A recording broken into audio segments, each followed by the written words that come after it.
the level 10 system in JO. I was awful. Let's just get that out of the way. I wasn't good until college because I had teammates and coaches that cared about me. And then I went through 4 years of college team for men's gymnastics. And then during that time, I was also doing my doctoral work in physical therapy or physiotherapy. So it's a 7-year bridged program. So I did my undergraduate and then my graduate degree. And around 24, I was done with that. And then I did 2 more years in just sports physiotherapy. So it's like you can get certified in certain areas. So you can certified in neurology to work with someone who has a stroke. You can get certified in geriatrics, which is like people that are older, or cardiopulmonary for heart attack. So I just have just a 2-year specialty in only sports physical therapy, which means that our clinic in Boston, Champion, we see all athletes, pretty much from recreational to a lot of elite and pro and Olympic level athletes. And then we also treat specialties. So I pretty much work with 70% of my weekly caseload is gymnasts, from recreational to elite and Olympic. And then also I see a bunch of other sports mixed in. But the reason that I say that is because my mentors who own the clinic are pretty much the leading experts in shoulder and or knee rehab, along with many other aspects of the current model of medical care moving forward. Strength and conditioning, understanding sports better. We work hand in hand with 5 strength coaches inside of our facility, which has a full strength and conditioning arena. And they have pioneered a lot of the work in baseball, overhead athletes, cricket, handball, all that kind of stuff, to treat those athletes, and as well as like elbow injuries and Tommy John. So I'm very lucky and grateful that they took me under their wing for the last 3 years and have taught me everything that they think is valuable in those sports and or with knee and ankle injuries, and that we've taken that and created a new system for gymnastics for medical care, but also I still actively coach every day, level 8 and up athletes, and so I take that information and put it directly into practice, and then I also come up with a lot of concepts that I think are going to be valuable moving forward. So that's kind of like what I do on a daily basis is I run the website in the morning, and then I see patients throughout the day, and then I go to practice until 9. And I just do that over and over again because I enjoy it. But that allows me to have a very unique point of view in terms of a medical provider, a strength and conditioning coach that consults with a lot of people. I still coach 13-year-old girls, and if anybody did not read the letter that they wrote me about my performance review, I have it in my bag. They sat me down and told me that there were some things that I need to improve upon in my coaching style. It's hilarious. But it was a good conversation. So that's kind of what I do every day. And then I'm really lucky that I've had the company for 5 years, and for the first 3 years, nobody knew really who I was. It was just kind of like putting out information. But in the last 2 years, with a combination of the explosion of what is happening in the U.S. right now in the medical system and the chaos that is in the USA Gymnastics, combination of that and meeting Nick Ruddick, who's a very good friend of mine, and he and I have an online presence that shares. So I went to Great Britain and talked with him a couple times. Kind of been like traveling more around the country basis, and then working a lot in the NCAA and the elite system in the US, just to kind of talk about the issues that nobody really wants to really address. It's like we all have the same problems. All kids get back fractures and OCD and lower body injuries, and we all have kids that aren't powerful enough, and we all have kids that aren't motivated enough, and we all have coaches that are burnt out. And when you take a step back and you realize that maybe it's not just, I used to think it was just me in my gym. I was like, God, I suck. I'm a bad coach, But then I realized that, like, everybody is having similar issues. And when you're a medical provider and you treat 30 gymnasts per week, you see a lot of patterns. You see a lot of kids with back fractures. You see a lot of kids with elbow issues. You see a lot of kids who have ACL and Achilles tears.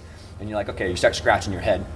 And I'm really lucky that Nick and I have kind of a shared mentorship. So once per month we just talk, like, what are you learning? What can I help you with, kind of thing. And he gives me insight from every country he works with. He works with 18 federations now. So he talks about the senior athletes that he's working with and the coaching team and their problems. And we're all just overlapping the same principles. Everybody has the same problems across the whole world, right? At different levels of intensity, but it's there. And I think that leading to what we're going to talk about today, probably the biggest thing I see coming as the change in the next 5 years is an overhaul in the way that we approach physical preparation as an entity, right? And I want to say early that it's not about abandoning what is valuable, right? I think that so much of what Nick has taught me, and I combine that with the other half of my life, which is working with strength and conditioning coaches or medical providers who have nothing to do with gymnastics, but are probably some of the smartest people in the world, right? Some of my best friends, I'm really lucky, are Olympic sprinting athletes, right? Or are like the world's best endurance coach for CrossFit athletes and triathlons, like things I would never do in a million years, but they're just animals and they can do. So I've taken the best of what they value from their 20-year career, combined that with what my first 5 years of just gymnastic strength and conditioning taught me, and I've tried to combine that with the current research, which there's a lot of really good medical and strength and conditioning research on physical preparation, and I've tried to just mush that all together and just kind of give a new idea of what maybe is going to be more beneficial moving forward. And so that's a long-winded explanation for where we're going, because I think that the reality is that the sport has just become too hard to not change the way we're preparing kids for the skills that they're doing.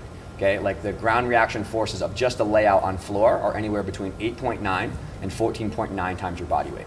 Okay, the ankle forces that have been recorded when you land a little under rotated are 23 times your body weight. Okay, and that's only with a layout, right? Think about landing a Yushenko short, double pike that doesn't quite get all the way around. You know, there's a lot of different aspects that are like, okay, we're definitely getting somewhere scary. So I think a lot of coaches around the world, a lot of NCAA programs in the States, and a lot of high-level JO clubs are realizing this intuitively, and they're changing already. They're starting to squat with weight. They're starting to do some loaded exercises. They're not only doing gymnastics-specific exercises, and they're seeing really good benefits in terms of injury reduction, but also kids are more powerful training. And so it's about, in the off-season, understanding maybe we do more of that general physical preparation, cross training, get the kids outside to run in the field, you know, get them to do some stuff in a gym where they're not really only in this gym, but in a strength facility. And then as the preseason comes, shifting back into more all of the gymnastics stuff. And then when the second half of the year comes and you're in season, it's pretty much all gymnastics physical preparation, right? The actual specific stuff that you have. So that's the overview of where we're going, right? And I just wanted to give context to that because I think a lot of people weren't here yesterday with some of the stuff we talked about. So hopefully that gets us all on the same page. But with this lecture specifically, right, the reason that I made this, can you guys see this if I stand here, by the way? Okay. The reason that I made this lecture is because 5 years ago when I was working with our gym that I moved into, we tried our best to do exactly what we thought was good, but it just didn't seem to work, right? Kids still got hurt. Kids still had cranky knees, still couldn't like run faster, weren't jumping higher, and like we were like really scratching our head around why they weren't more powerful and why they couldn't just tap harder. And we were like, okay, well, what do we have to change? Okay. The other big one is that the kids that I worked with were just zero endurance, right? Like they could not make it through a floor routine to save their life, right? And on the performance side, it was just fall after fall after fall. But then on the medical side, I heard so many stories of like girls who tore their ACL on their last tumbling pass, or the end of the meet, you know, they were completely smoked and they fell on their last event and they were like, I've hit this routine 75 times in training. Why can I not perform in the competition? And everyone's like, oh, it's the mental game. You're just nervous. The big stage is frightening. And in reality, it was like, well, maybe you're not metabolically or cardio prepared to handle a 2-hour meet where you're getting pushed from event to event to event, and you've only been training, do a routine, chalk bucket, hang out, drills, corrections. It wasn't simulating the cardio demands of a full meet. And so I think that was a really scratch my head moment because one of my friends is, like I said, one of the best endurance coaches in the world, and we had a long talk about maybe we should change the way we do cardio preparation. Not to what I did was do your floor routine slowly, and then once you do a full routine, step into the corner for a double full and just praise to Jesus that somebody helps you land and not get hurt. Like I literally step in the corner and be like, okay, this might be the last one I ever do, but let's hope it all goes well. Like it's back-to-back floor routines was all that I did. It was like half routines, a lot of sled pushes, back-to-back routines. That was my entire cardio preparation moving forward. And the reality is that the science of cardio and energy systems has allowed us to see that there's a lot of things we can do in the summer and in the preseason before we ever do a half or a full set that can prepare the athlete more to tolerate that really uncomfortable feeling. Vice versa, there's a way to program the summer, the preseason, and in-season to push all of your goals towards explosive body weight power, which is what we want to train, right? There's a specific way to train for hypertrophy if you want to lift the most weight possible, bodybuilders, Olympic weightlifters. There's a way to train for long duration football or American soccer to run for 90 minutes and not die, right? There's different ways to train those athletic qualities, and what I've done is try to take that information from the science and blend it into gymnastics to be like, how do we get athletes that are lean, strong, and powerful in their own body weight context, okay? And then the last thing that I think is coming down, and this will be part in this lecture and part in the next lecture, which I'm actually more excited about because I'm the biggest nerd ever, and I really like the stuff in the next lecture. Is like, how do I know how many to do? How much is too much to push you to make sure that you're getting prepared for your meets and you're not going to die, but I'm not making you get hurt? Like, where's that fine line between pushing and pulling to make sure that they're kind of in that optimal window? And how do you actually prescribe sets, reps? How do you periodize throughout the year? So these are all the things that I was asking. What I found is that the internet is a blessing and a curse because there's so much information available, but it's also not filtered. It's, you know, Susan 44 from nowhere, you know, in the middle of Europe says that this is a good drill, and maybe it is. Maybe it's awesome, but in the same time, maybe it's not. Maybe it's not the best thing to do, or maybe it's just something that looks hard. It's getting kids hot and sweaty, and it's like, oh, they're sweating a lot, so that must be helping, you know? And that's exactly what I used to do, is just look up drills and look up exercises and go to Congress and do that. And I was like, yeah, I think this is good. The kids are panting, so maybe this is a good circuit.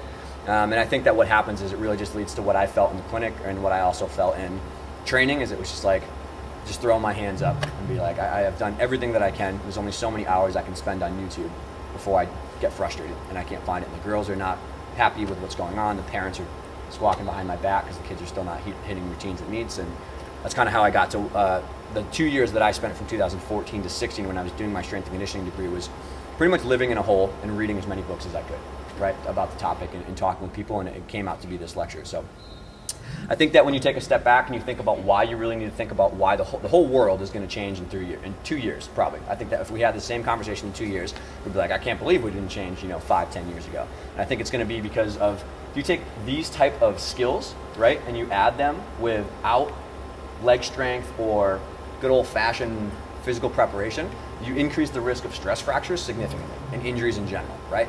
It's just a basic equation. Load, capacity, right? And if double layouts are here, my legs are here, there's only so many times I can land one not well or in hard repetitions before something busts in between.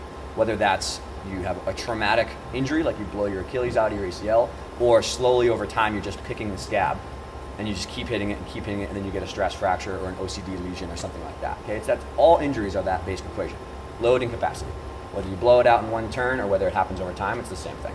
Okay, so if you take that, it increases the risk of obviously injury, but then you also increase the risk of just performance drops, falling, right? Landing short, just can't produce power, you just gas out at the end of your floor routine or your bar routine, or your last trampoline skill that you're almost dying for gets pinged forward and you lose your whole thing. It's in many different ways, shapes, or form these things overlap. Can you guys see this a little blurry? Try to make it more clear, but okay. I said yesterday, I feel like I'm in an infomercial pitch, right? Like thankfully you can help with like our magical product. So the step-by-step process is more, you don't have to read that. The step-by-step process is more what I want you guys to learn. Yesterday in the flexibility sections, we talked about there are great drills that I like and exercises that I like for all of these things, but I'd rather teach you a system of how to step-by-step plan these things so that you can go home and make something that works for yourself. Okay, so I'll give you hundreds of exercises and things that I think are valuable in this lecture, but I don't think that's as important as teaching you a system of how to produce the results that you want. Okay, and so the reality is that all the things I show you are 15 athletes that I coach in my gym, and then the 30 people that I treat per week at my area, and it's not all going to fit. So you have to have the system and not the exercises. Okay, so if you take those things, I'm just going to be blatantly honest that a ton of patience and a ton of work is what needs to happen. Okay, any long-term goal that's worth working for will not come without a ridiculous amount of patience and a ridiculous amount of work. And so if you're expecting to get the best exercise and have your kids magically do a 2.5, it's not going to happen. And I think that a lot of people are doing that right now. They're like, not powerful enough, new drill, why isn't it working? Okay, it's because it's not a system, it's a trick. It's an exercise. Okay, our bodies are designed for long-term changing and long-term adaptation. That's how you have to think in your framework for. Okay, so if you do those things though, you dramatically increase the chance of higher vaults, bigger tumbling. You can manipulate the bar more. You can explode off trampoline more. You can throw things farther. Whatever it is, the chances of you having those athletic characteristics that you want and see on TV goes up significantly when you have a system to work against. And it also, the reason that I'm still involved in the sport is it increases the risk of just performance. Like team camaraderie and hitting a big meet as a team, I think is probably the reason I'm still in gymnastics. Because I see when people that I never thought would survive gymnastics have the routine of their life and they qualify for a meet, or they are very happy that all their work paid off. The emotional connection that you have with athletes, which is probably why we're all sitting in this room on a Sunday, is because you care about helping the athletes grow and get the values out of sports, and that if you can have better tools to allow kids to stay in the sport and not be hurt and be constantly crawling forward in performance, I think that's where gymnastics is probably going to be successful long term, is jumping to those kind of things and not medals, money, or social media attention, okay, which is unfortunately the reality of what's happening right now. Okay, so like we said, this is kind of the basic equation. And the only reason I put this up is because always be thinking about the same thing that causes an injury is probably also hindering performance somewhere. Okay? So the same reason that yesterday we talked about, if you can't get your arms open overhead, your risk of lower back pain is significantly higher. But also, you can't snap back to the table fast enough to do your Chenko. You can't explode off trampoline fast enough because your shoulders are forward, right? And that's going to be an issue with maximal height. So don't only think about injuries, because I definitely want to emphasize that I'm way more on the strength and conditioning performance side as a coach and a former athlete than I am on the medical side. Okay? So I think that people mistake what I have online for, I wrap my kids in bubble wrap and nobody trains, and it's not that intense. We're just very fluffy. And the reality is that if you got a window into the way that we train, we push the kids very, very hard, but very intelligently. okay? So I think that's very important to understand. So if you only have coffee in you and pay attention to one slide, it's this one, okay? Take a picture if you want, write it down if you want, but this is essentially all of the last 5 years of work, research, talking with coaches into one step-by-step process that I think is valuable, okay? So beyond any exercise, it starts with your cultures, your values, and the habits that you express as a human coaching, and then as a gym, and as interrelationships in your squad. If you don't have a good culture, and you're trying to apply a new, very hard strength system, all you're gonna get is athletes that resent you because they don't trust you, and they don't see why they're doing it, and there's no rationale, and they really just don't understand it. And then when rubber meets the road, and they're on their 8th of 10 interval sled pushing, and their legs are on fire, it's gonna fall apart. So you have to take a big step back and realize before you apply new exercises, is my culture right? Is my role modeling as a leader right? Am I expressing the reasons why we're doing such hard conditioning okay? Because that was the biggest error that I made personally, and I was really frustrated why things weren't working, you know? And I'll talk about this in the other lectures as well, but I was bringing technical corrections to cultural problems, okay? I thought that it was more drills from Nick and more leg push, like exercises, and harder drills for routines or whatever it is, and in reality it was the athletes saying like, well, we actually don't like you. That's why we're not doing it, because all you do is yell at us, and nobody wants to be in the gym around you when you're so frustrated. And I was like, point taken, right? So we had to take over probably like 2 years. It was really taking a step back and reinventing our culture and building that up slowly before the exercises and stuff actually got to where we were. And then for 3 years, we worked on the actual drills, technique. This is how you do a leg lift. This is how, you know, like much more nitty gritty tactical stuff. But I wish that I could go back and start over again and spend the first 2 years on culture, right? And really go that way and not waste so much time in the process. And it's unbelievable amount of self-reflecting, self-awareness, and work and patience to do that. But now I'm very proud to say that even though we're not producing athletes that reach the national level every year, the kids that we have are the hardest workers I've ever met in my entire life, and they are the toughest kids in the entire planet in terms of mentally and in terms of the way that they control their own gymnastics, and I'm very proud of that because it took a long time to develop. But now I don't have to like push people to do their physical preparation. Like if I'm out, so for example, I was out 2 months ago, I was like sick for a couple days, and I came in and I looked at all their binders, everything was done. The whole strength was done for 2 days, they recorded all their weights, they did it all. They did the cardio that would have made me throw up, you know, and I was like, wow, you guys did all this? Like, oh yeah, well, you know, it just had to get done, it's not fun, but it's part of gymnastics. And I was like, I can't believe this is happening in front of my eyes right now. And the best thing is too is that they're happy while they're doing it. It's not fun, but they still laugh and they have a good time, and they realize like, wow, this really sucks, but we're gonna make it through together. And I think that's why I'm still involved in the club that I am, is because I really enjoy the community. I enjoy building a community where athletes are happy, healthy, hungry, as Nick would say. And I think that when I see the athletes keeled over, breathing really heavy, but they like still crack a smile and they still enjoy the process, that's really rewarding for me to know that we've come so far. So that's kind of why we're here in the first place, but I think that that's kind of the end goal that everybody has. Okay, so cultures, values, and habits. And this is going to be my example, but I had to really figure out like, okay, why am I doing this in the first place if I'm spending 25 hours per week here and it's not the most exciting work all the time, it's just grunt work, you know? So I think you should take maybe a cup of coffee on Monday morning and you should just think about like, what are my values? Okay, what are my gym's values? What do we share as a club? Why are we all here in the first place? Like, what is our end goal? Do we want to have kids that just have a place to jump in the foam pit and be recreational? Because that's cool. Or do we want to get on the national team? You know, is that our goal? Is that a shared goal? And more importantly, do the athletes have the same goals that I have? Are we aligned on the same, bless you, are we aligned on the same train track? Because if you're going this way and you want to go to a national team and they want to just jump in the foam pit, you're in for a long, tiring year, okay? There's nothing wrong with jumping in the foam pit. I think you really have to take a step back and have a really radically candid conversation with the athletes that you talk with.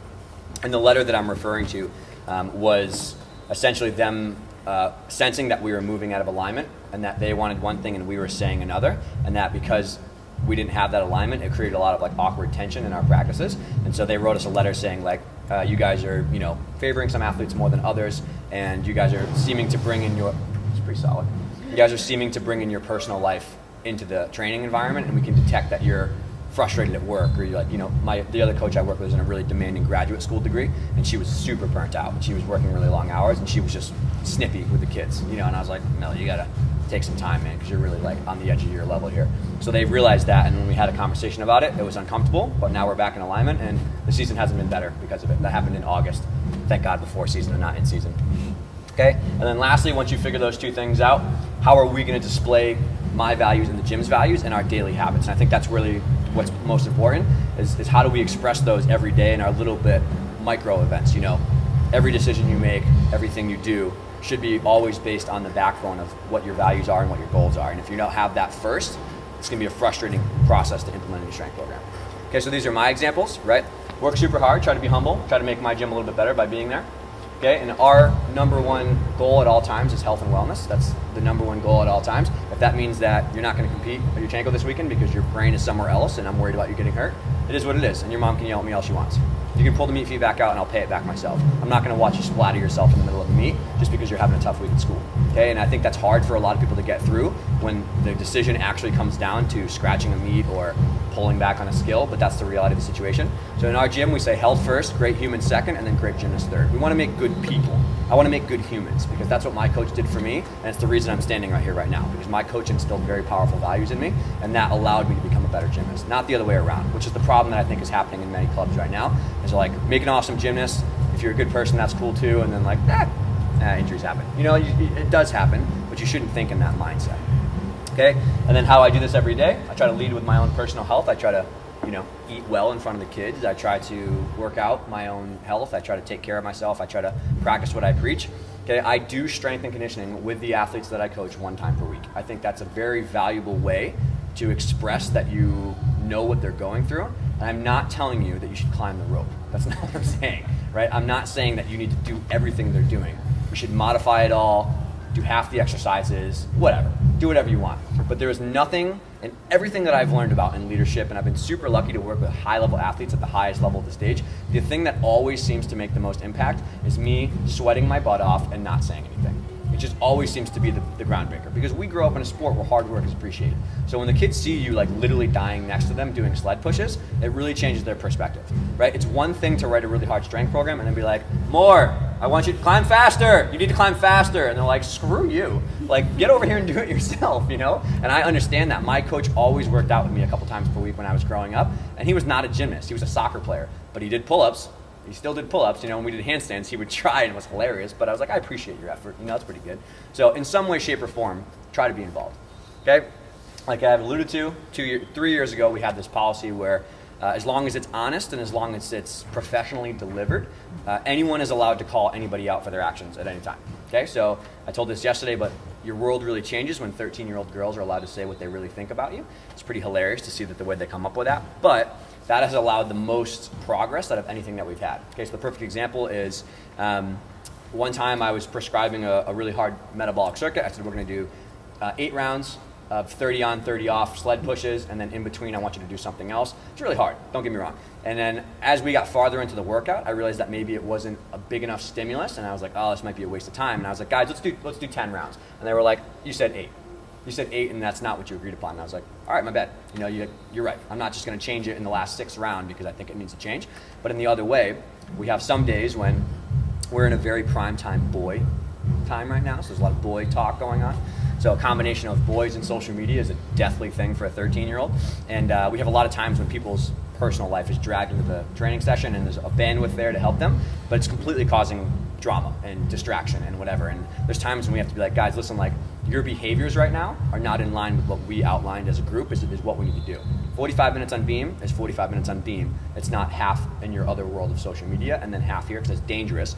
And they understand that because they have transparency the other way, that if we call out their behaviors, that they're like, okay, my fault. It's produced a much more open, transparent training environment, which I think is great. And then personally, strength is never a punishment, period. It also is something that you don't have to do. I've lined up my athletes and said, the next 45 minutes is going to suck, and you don't have to do it if you don't want. I'm not going to force you to do anything, but I'm also not going to force you to move up in level. I'm not going to force you to flip a new souk. I'm not going to force you to do anything if you're not ready. So the decision is yours. You have your binders, and I'm going to be here every step of the way, but this is never going to be, you didn't catch a release, so go climb the rope, and this is never going to be, you have to do this if you want to do blank. Okay? It's always optional, and it's always voluntary. And I think that the 2 reasons I do that, one is because as a human, I'm very scared of regret. I'm scared of getting 10 years down the road in my coaching career and being like, oh, by the way, we hated you. And so that's really scary for me. But also I think that it places the accountability on the athlete. I don't think that my job as a coach is to chase you around with your binder and make sure that you do all your physical preparation. I think that you should be in control of your own gymnastics, and I'm helping you along the way. And the best coaches that I've met, Nick, Val, people in other countries, the ones that produce successful athletes multiple cycles in a row, they do that. It's not a, kicking and screaming to do your physical preparation. This is part of the process if you want to be good at gymnastics. Okay, so let's actually start with the nitty-gritties of what we're going to do in strength and physical prep. You always need to start with a plan. If you don't have a plan, you're going to be very, very frustrated. Okay, because the reason is, when you get into the thick of competitive season and you don't know how many sets or reps or whatever else you've done, you're going to feel like you're spinning your wheels, and it's going to be really frustrating. Okay, so the way that we do this is we do the concepts of periodization, which is essentially just modulating loads, so light day, medium day, heavy day. Sets and reps change based on what the goal is. And we also do a pretty extensive tracking program. And I don't say extensive as in it's like, we take blood tests every day. I take it in terms of it's the only thing they do when they walk in the door. It's consistently the number one thing that happens when they walk in the door. Okay? So for periodization, you don't have to read that, but that's a screenshot from one of the strength programs that I made. Right? So for example, it has the exercises, it has the order, and then it has the sets and the reps across 6 weeks. Okay, so the first week is 3 sets of 10, 3 sets of 10, 3 sets of 8, 3 sets of 7, 4 sets of 7, right? And they have extended tracking parts of it where it's like 15-pound dumbbell, 20-pound dumbbell, 20-pound dumbbell, 20-pound dumbbell. I'm tired. I don't want to do anymore, right? Like they write notes and it helps us see over 6-week cycles. That's just how I plan. Over 6-week cycles, are you getting worse? Are you getting better? They write little notes next to it, like that was too hard, can I change the exercise? And it really helps us understand where they're going. But it also helps us understand the progression of exercise from month to month to month. So I was like, okay, last week we did half a rope with no legs. We're gonna do a 3/4 rope with no leg. And we're gonna slowly progress the stimulus over and over. It just helps to kind of keep your brain oriented, and looking back on the data is helpful in both directions. You can know what athletes need to be pushed more, and maybe you're not doing enough, and you also need to know what athletes you need to pull the reins back on. Everybody has those athletes that, if you look the other way, 10 becomes 4, and you have other athletes that if you look the other way, they're gonna run their head through a wall because they want nothing more than to succeed.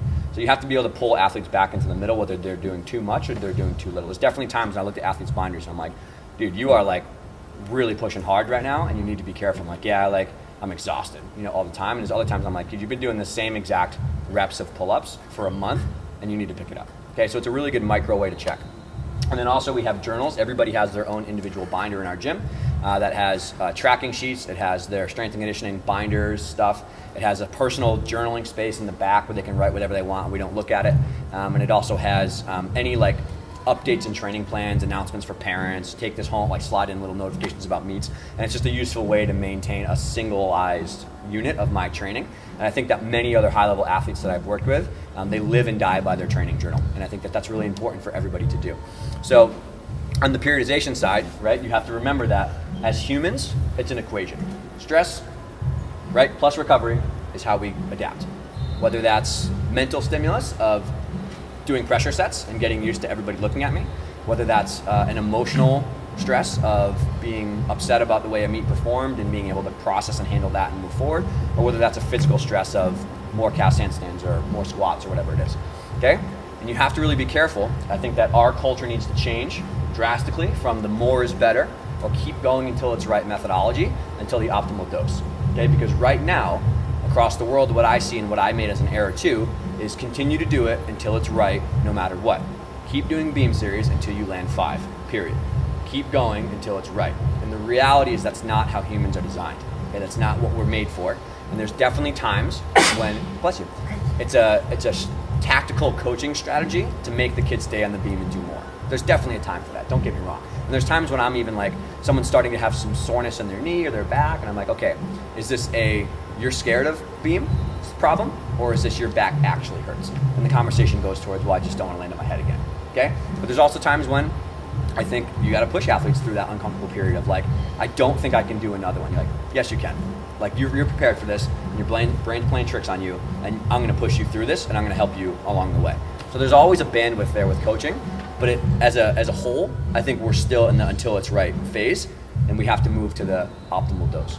Okay, and the way that this kind of comes through in the research is understanding that in a periodization point of view, you apply a training load, okay, and they're underperforming, and then they recover well. There's a lot of aspects to recovery we'll talk about in the next lecture, right? But if they do that well, it's called super compensation, where they're actually stronger than they were before, okay?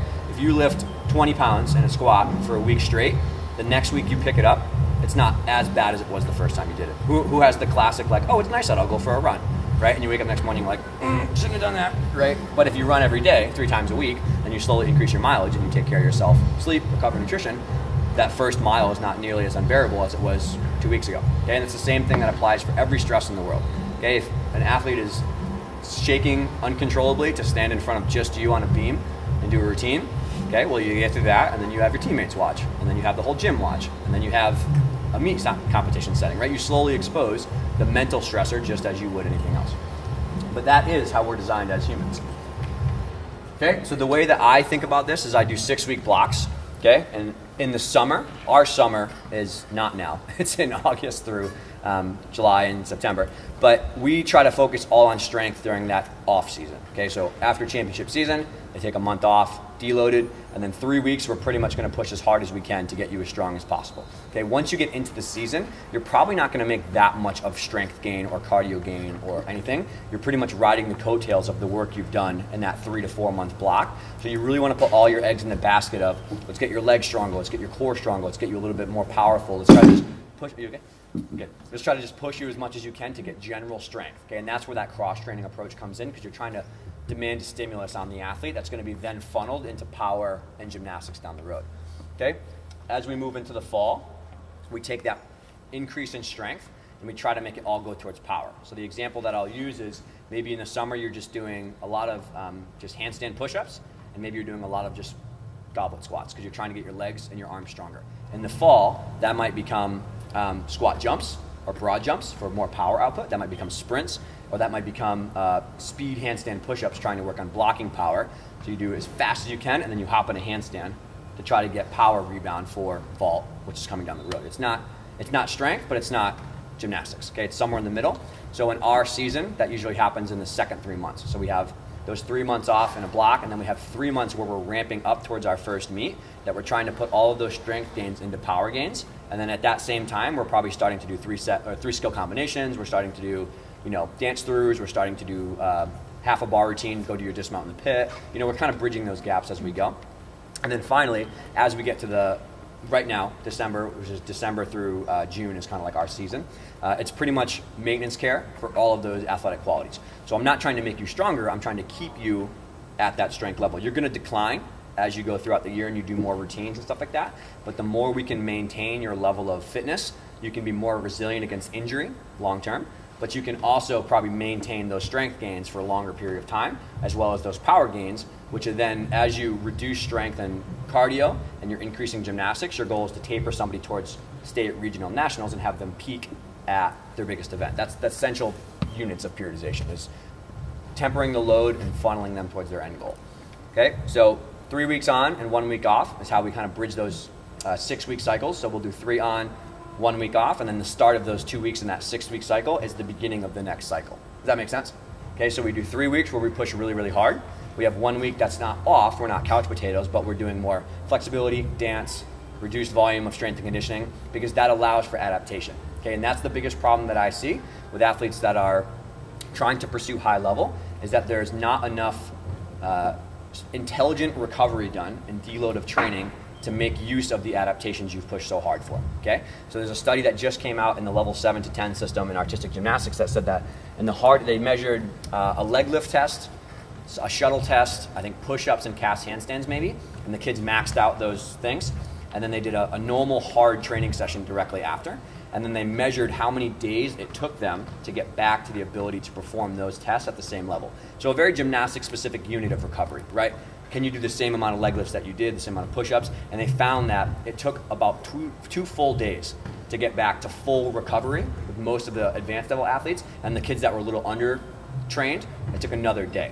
So think about that. If you crush your kids on Monday, right, you can't crush your kids on Tuesday, right? And what I see is the error in elite systems and high performance is the night session of Monday makes the Tuesday morning session a disaster, right? And the kids are already barely opening their eyes, but they just start too aggressively. Maybe that first hour of the morning session should be long warm-up, flexibility, dance throughs, technical preparation, drills, shaping, just to ramp their system up and allow them to slowly attack the next day. And that allows them to kind of ride that cycle up and down. But that slow recovery to the next morning applies on a macro scale. if you crush kids for 3 weeks straight, as you should, because that's how you protect them, you can't say we're just going to keep doing hard weeks until we see what happens down the road. Okay, and I think that's been very beneficial for me to see pretty large strength gains in the kids that I work with, but it also is a very good psychological factor for the kids wanting to work harder. Okay, if you say, guys, we have 3 weeks coming up, it's going to be really hard, we're going to push through it together, but at the end of 3 weeks, the following week will be a deload week, and you won't have as aggressive strength or aggressive cardio. We'll probably do a lot of basics, shaping, trampoline. That will be your tune-up, more time on drills and skills. And they almost get like a big sigh of relief. They're like, okay, light at the end of the tunnel. I know that I get a little bit of a break, right? In the same way that you would probably want that if you were training on your own. It's really hard to maintain that level of intensity for that long of time without something breaking physically or emotionally. So planning that ahead, and then the units down here, this is just our daily workload because that's what fits. I mean, reality is that we have recreational kids running around, we have classes, this is just what our schedule is. So on Monday we go really hard, on Tuesday we do a medium day, on Wednesday is our light day, which is skills, drills, technical preparation, trampoline, prehab, flexibility, dance, choreography, ballet, all that kind of stuff. It's just slightly less intensity than a full bar routine. So we do that on Wednesday. Thursday we slowly ramp back up. We go super hard on heavy on Friday, and then this was in the summer. They had Saturday and Sundays off because the reality is that their parents took them to the beach and nobody wanted to be at practice. But now we have Saturday on and we have Thursday off, so we just switched it. So they go really hard on Saturday, Sunday they have the day off, then we start over on Monday. And that's going to be different for everybody. It's going to be different. Maybe you train 4 days, maybe you train double sessions for 5, I have no idea, right? But you have to take a step back and think about what's the best maybe for my coaching staff and for me personally, and what do we think that the kids are going to value best, and ask them their opinion. Like, guys, we have to push hard because we have a big meet season coming up. What do you think is going to be best for you guys based on group consensus, based on your school schedule, based on everything else you have going on? There's been many times when I had a great plan and they all walked in and they go, my legs are destroyed, I can't even stand up. It's like, okay, we're not going to do leg day today, we're going to go more core, and we'll do legs again on Thursday. You know, we tinker and we switch things up based on feedback, and I think that's really important. In the same way that, Jake Dalton from the US said that his coach was brilliant with that. He's like, I can't do another ring routine. It's not going to happen. I'm like, all right, let's do a half set, let's land in the pit, and tomorrow we'll come back on hard. And he said that interaction between him and his coach made him buy into pretty much anything his coach asked him to do, right? Because then there were times down the road and he'd be like, dude, I'm dying right now. And his coach was like, yep, but we got to go. Like, we got to push through this. And he was like, all right, I trust you. You know, like I value your coaching opinion, and I know that you gave me a break when it was really not as important, but now I'm going to hit the throttle pretty hard. All right, so if you want to look in the year long, again, you don't have to copy this exactly, but this is just how I think about it. So May is our peak, June is our month deloaded. So when I say deloaded, they get 2 complete weeks off, and then they have 2 weeks of pretty much non-impact drills, skills. I screen them. We do a lot of trampoline, we do a lot of tumble track, we do a lot of metal bar, we do a lot of like the non-impact type stuff, and slowly ramp them up over that off season of a month. And then July, August, September is our off season or summer. So we're pretty much trying to crush kids as hard as we can, right, in a positive, intelligent way. They have 3 days of gymnastics strength, and they have 2 days of external weightlifting. So 2 days we go to the gym that we are lucky to have upstairs in our YMCA, and we do traditional strength and conditioning with squatting, deadlifting, pressing, core stuff, med balls, sled pushes in the summer. But then 3 other days of training is your traditional handstands, rope climbs, you know, core stuff, whatever it should be. And you can see that in the summer, it starts with pretty much all that general cross training strength, and then every month it shifts more towards gymnastics. So now we're doing half gymnastics. We do 4 days in the gym, 1 day in the weight room. And then we keep that throughout until we get to like September, November. In the preseason, right, as we reset to a power focus, we switch back to 50-50. So we do half of the power exercises are med ball throws and sprints and general athletic qualities of power, but then the other 50% is cast handstands, speed rope climbs, the leg lifts, the stuff that you would think is more aggressive speed leg lifts on, you know, that kind of stuff. So we start 50-50, and then just like that, as we go into the season, which we are right now, it's pretty much all going towards gymnastics. So from now until June, okay, which is the next thing we'll do, is it's all gymnastics specific. Okay, keep in mind, you have to slowly and carefully increase the demand on the athlete, right? That's going to be the lecture that we do next time, is the science of workloads and what the current body of research says about how much is too much to push the athlete. Okay, the U-curve is a concept we'll talk about. I want to be very clear that the most predictive thing for injury is not being fit enough to handle your sport. Okay, so everybody thinks don't push too hard, you're going to break somebody. Okay, but if you don't push at all, you're going to break somebody. Okay, so you have to prepare somebody for the thing that they're trying to do, right? If I tried to run a marathon right now, I'd probably black out, right? Because I'm not ready for it. So my goal, if I had a coach, his goal is to over 6 months slowly prepare me to handle the workload of a marathon, right? You got to put in the work to be resilient against injury. But it's a fine bandwidth on both sides. You have athletes who are doing way too much and you've got to put a leash on them, or a lead. Is that what you guys call it? A lead, I saw that. Okay, if you go the other way and you have athletes that are barely doing the minimum and they're like, my back hurts. It's like, well, you should actually work out maybe in the strength and conditioning. And they're like, yeah, not bad, right? And you look back at their binder and you're like, well, you missed that day and then you didn't do anything that day and you have the same weights for the next 3 days and you went on vacation again and you're like, oh, I see what's going on here. Okay? Or in the tracking journal, you're like, 5 hours of sleep, 6 hours of sleep, 5 hours of sleep. And you're like, oh, I think I see what's going on here. Okay, so that U curve is kind of living in that sweet spot in the middle. And the 20%, right? And then as we go into January, right? Gymnastics, gymnastics, gymnastics, gymnastics, gymnastics, right? It's not about not doing gymnastics physical preparation. It's about understanding periodization and the balance between the two so that you can wax and wane between pushing in season and preparing them generally. So, but I'm always thinking about a fader dial on a music board because I'm a music kid. So if I have 4 dials and I push up gymnastics, drills, and strength and cardio, I also want to make sure that I'm pulling back a little bit on some things, right? I don't want to push all the dials up at once. I don't want to push up their cardio and their strength and their physical preparation and their routines at the same time because you're going to kill somebody, right? So in the summer, right, strength dial is all the way up, cardio dial is all the way up, drills, skills, spots, learning things. We're not doing full routines and doing strength and power and cardio together. As the year goes on, we pull back the strength and physical preparation dial because we're getting into season. We increase the gymnastics dial, and we definitely increase the health and wellness dial. Does that make sense? So you're kind of always playing with those 4 variables.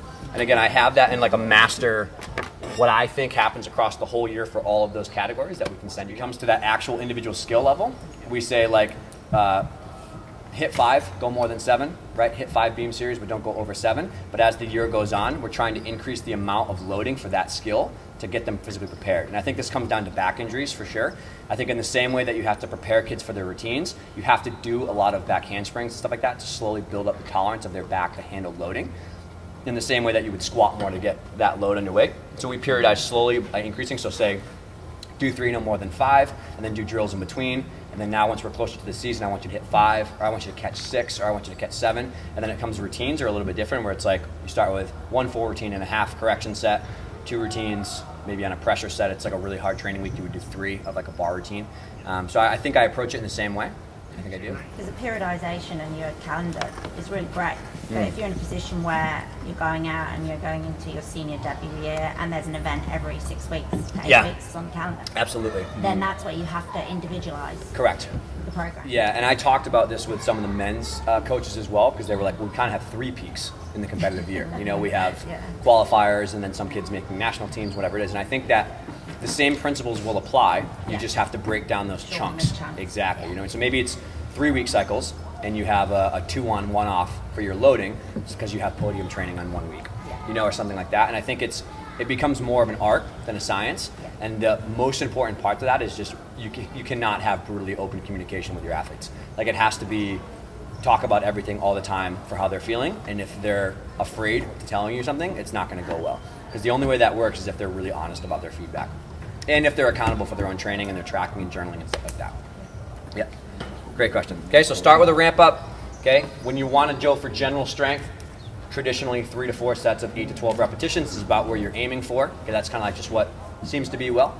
The reason I say 8 to 12 is because you have a bandwidth of athletes that can perform things. So I tell the athletes, I'd like you to get 8 reps. If you feel like you can knock out a couple more, do a couple more. But if you get to 8 and you're shaking like a leaf, let's go quality over quantity, and then we'll try to go 9 the next week or something like that.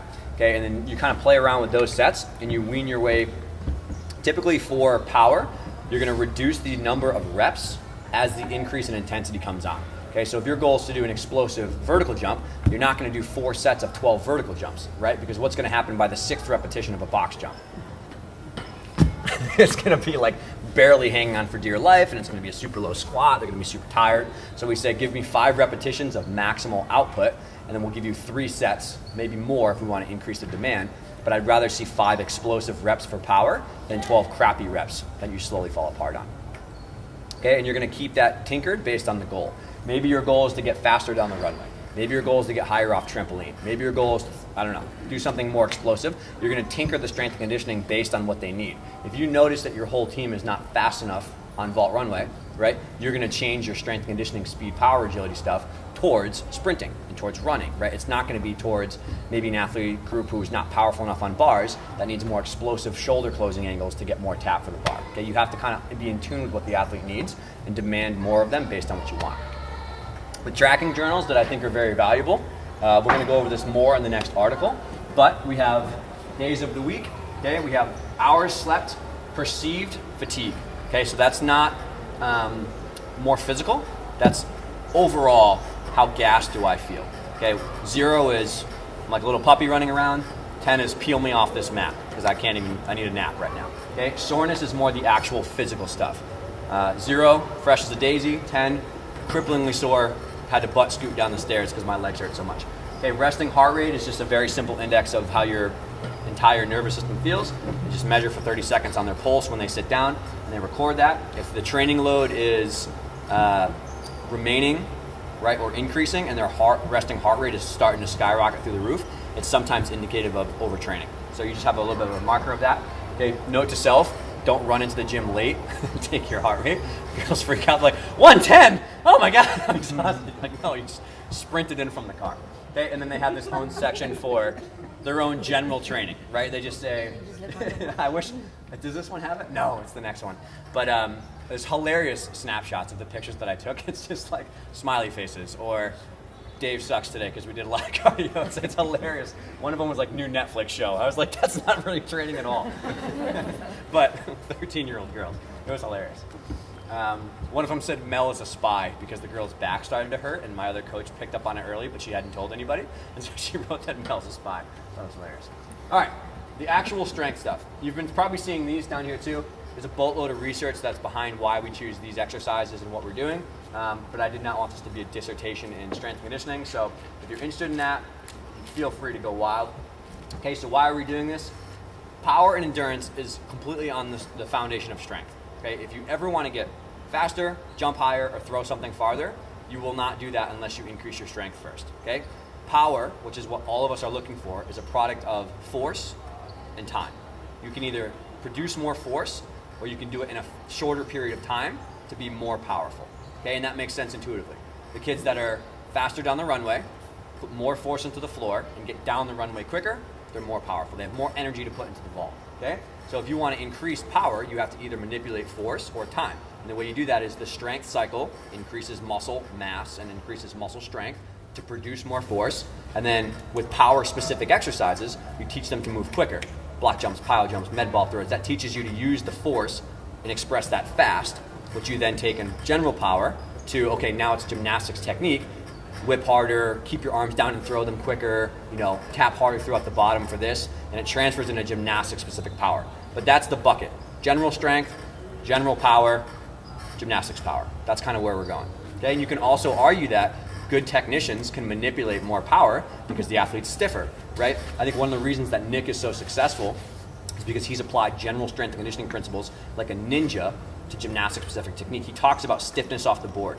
He talks about seeing the apparatus so you feel more comfortable to throw your arms aggressively when you get back to the vault. See the hand mat so that you know when you throw your arms back, you're going in the right direction. So you can manipulate power expression by having good technique. And the stiffer you are, the less power you leak out when you hit the floor, right? And so there are ways that gymnastics-specific techniques enhance that, and I think that's why it's just as valuable to listen to my lecture as it is anybody in other countries who understands the best biomechanical principles of gymnastics, because that's another way to increase power, okay? Best strength program and best power exercises is not gonna go anywhere if your athletes are loose as noodles when they hit the springboard. It's just not gonna work. Or when they hit the trampoline and they're not stiff and they buckle into their lower back. Okay, so gymnastics specific stuff, okay? I'm not gonna do the lecture on this because we could have an entire weekend on what strength exercises are good for bars or are good for beam or good for trampoline, whatever it is. Okay, but you have to make sure that you're doing the essentials and that you're making sure it's specific to the athlete. If the athlete can't do a single cast handstand, 5 in a row is not gonna go well. Maybe they should do them on floor for a couple days. and then build their way back up to bars. Okay, make sure it's specific to them.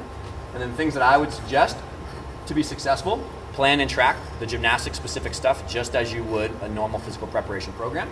Okay, make sure you have individualization, and then, as we talked about yesterday, maintain balance. Can you do as many push-ups as you can feet elevated rows? Can you do as many single leg hamstring curls, so like on a physio ball, curl ins to your butt, as you can single leg squats? You have to make sure they're balanced in body weight just as they are in the rest of their physical preparation.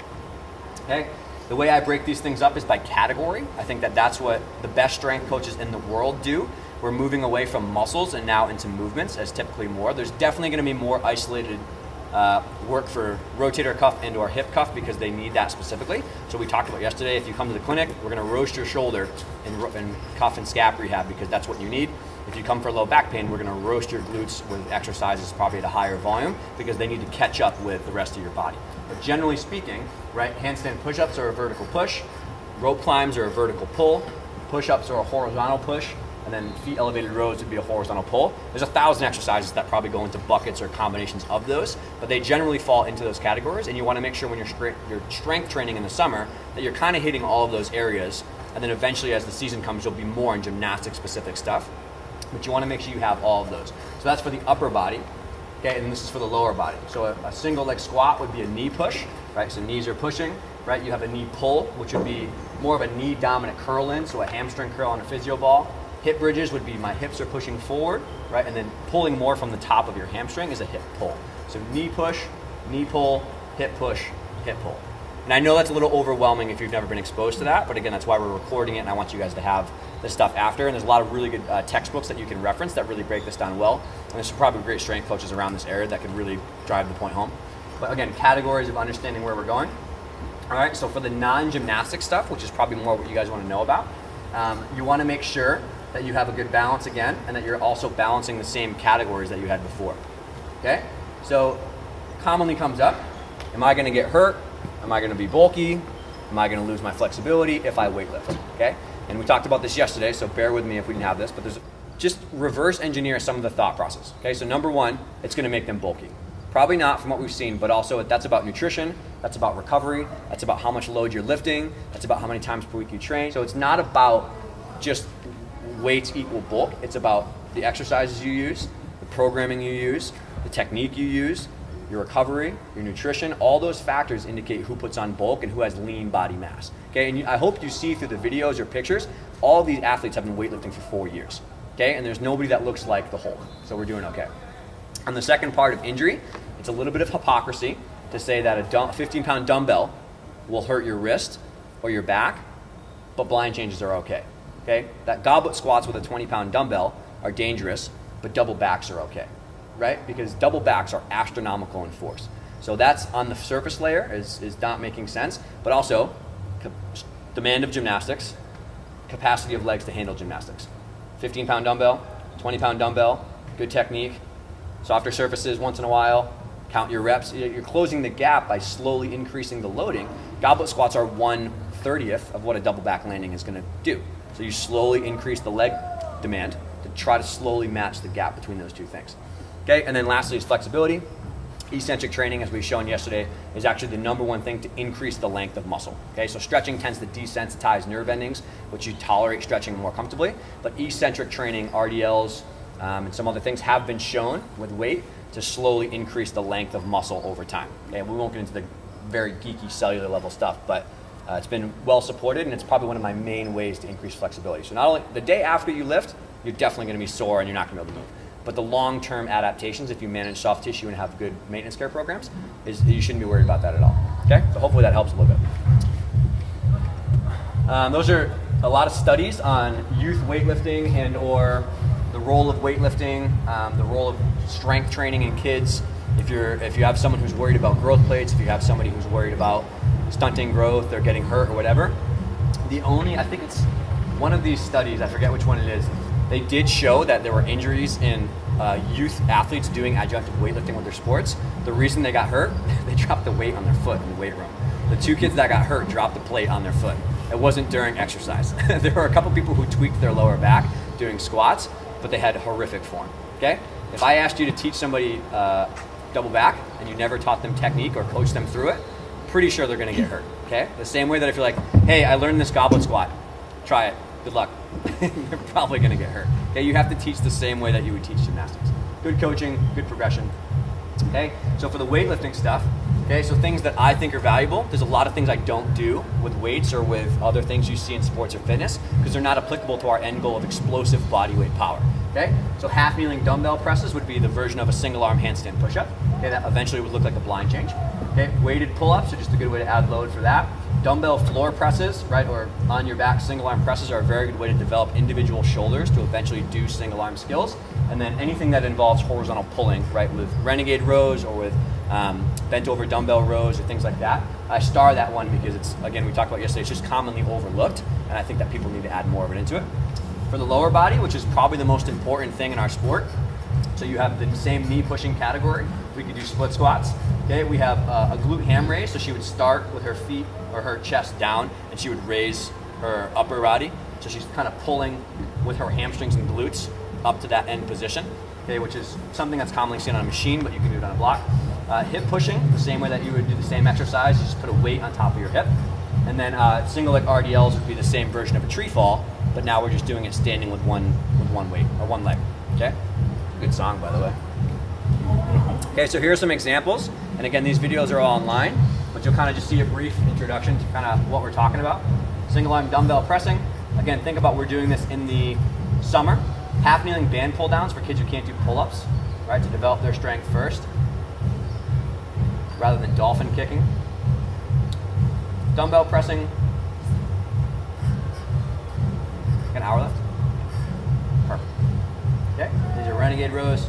You're going to start to see people that were here yesterday, a lot of overlapping exercises on purpose. Okay, dumbbell split squats, pretty much the worst thing you'll ever do in your life. Those are single leg hip lifts. Okay, think double back technique, think your Chanko snapping, think getting off trampoline with hips to flip. Single leg RDLs. Okay, think landing on beam with one leg. Think landing a 1 3/4, not a double full. Kettlebell deadlifts.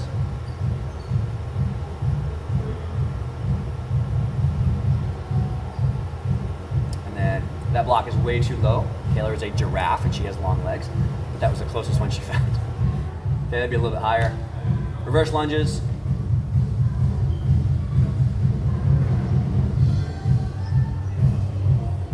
Cool. I'm proud to say that Taylor's a really good example. Taylor is the gummiest athlete I've ever worked with. She is so flexible, it's ridiculous. She had a shoulder and a hip injury because of how much she can bend herself. She did a POPA and a switch ring, and she can deadlift 3/4 of her body weight on one leg. Okay, so she is the tried and true example that you not only do not lose your flexibility, you actually maintain it, you can still progress.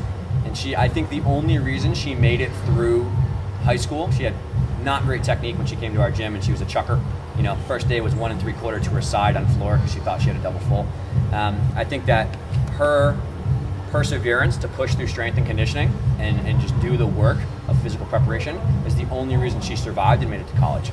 I think if she had only done gymnastic specific body weight training, she would have never gained enough strength to tolerate landings and all of the other crazy things that she was doing. So I've never met an athlete who works harder than her, and she still to this day despises split squats and chin-up pullovers. Every day she comes home, she does not want to do them. That's the first thing on her binder. Okay, so talking about core stuff. So yesterday we talked about this.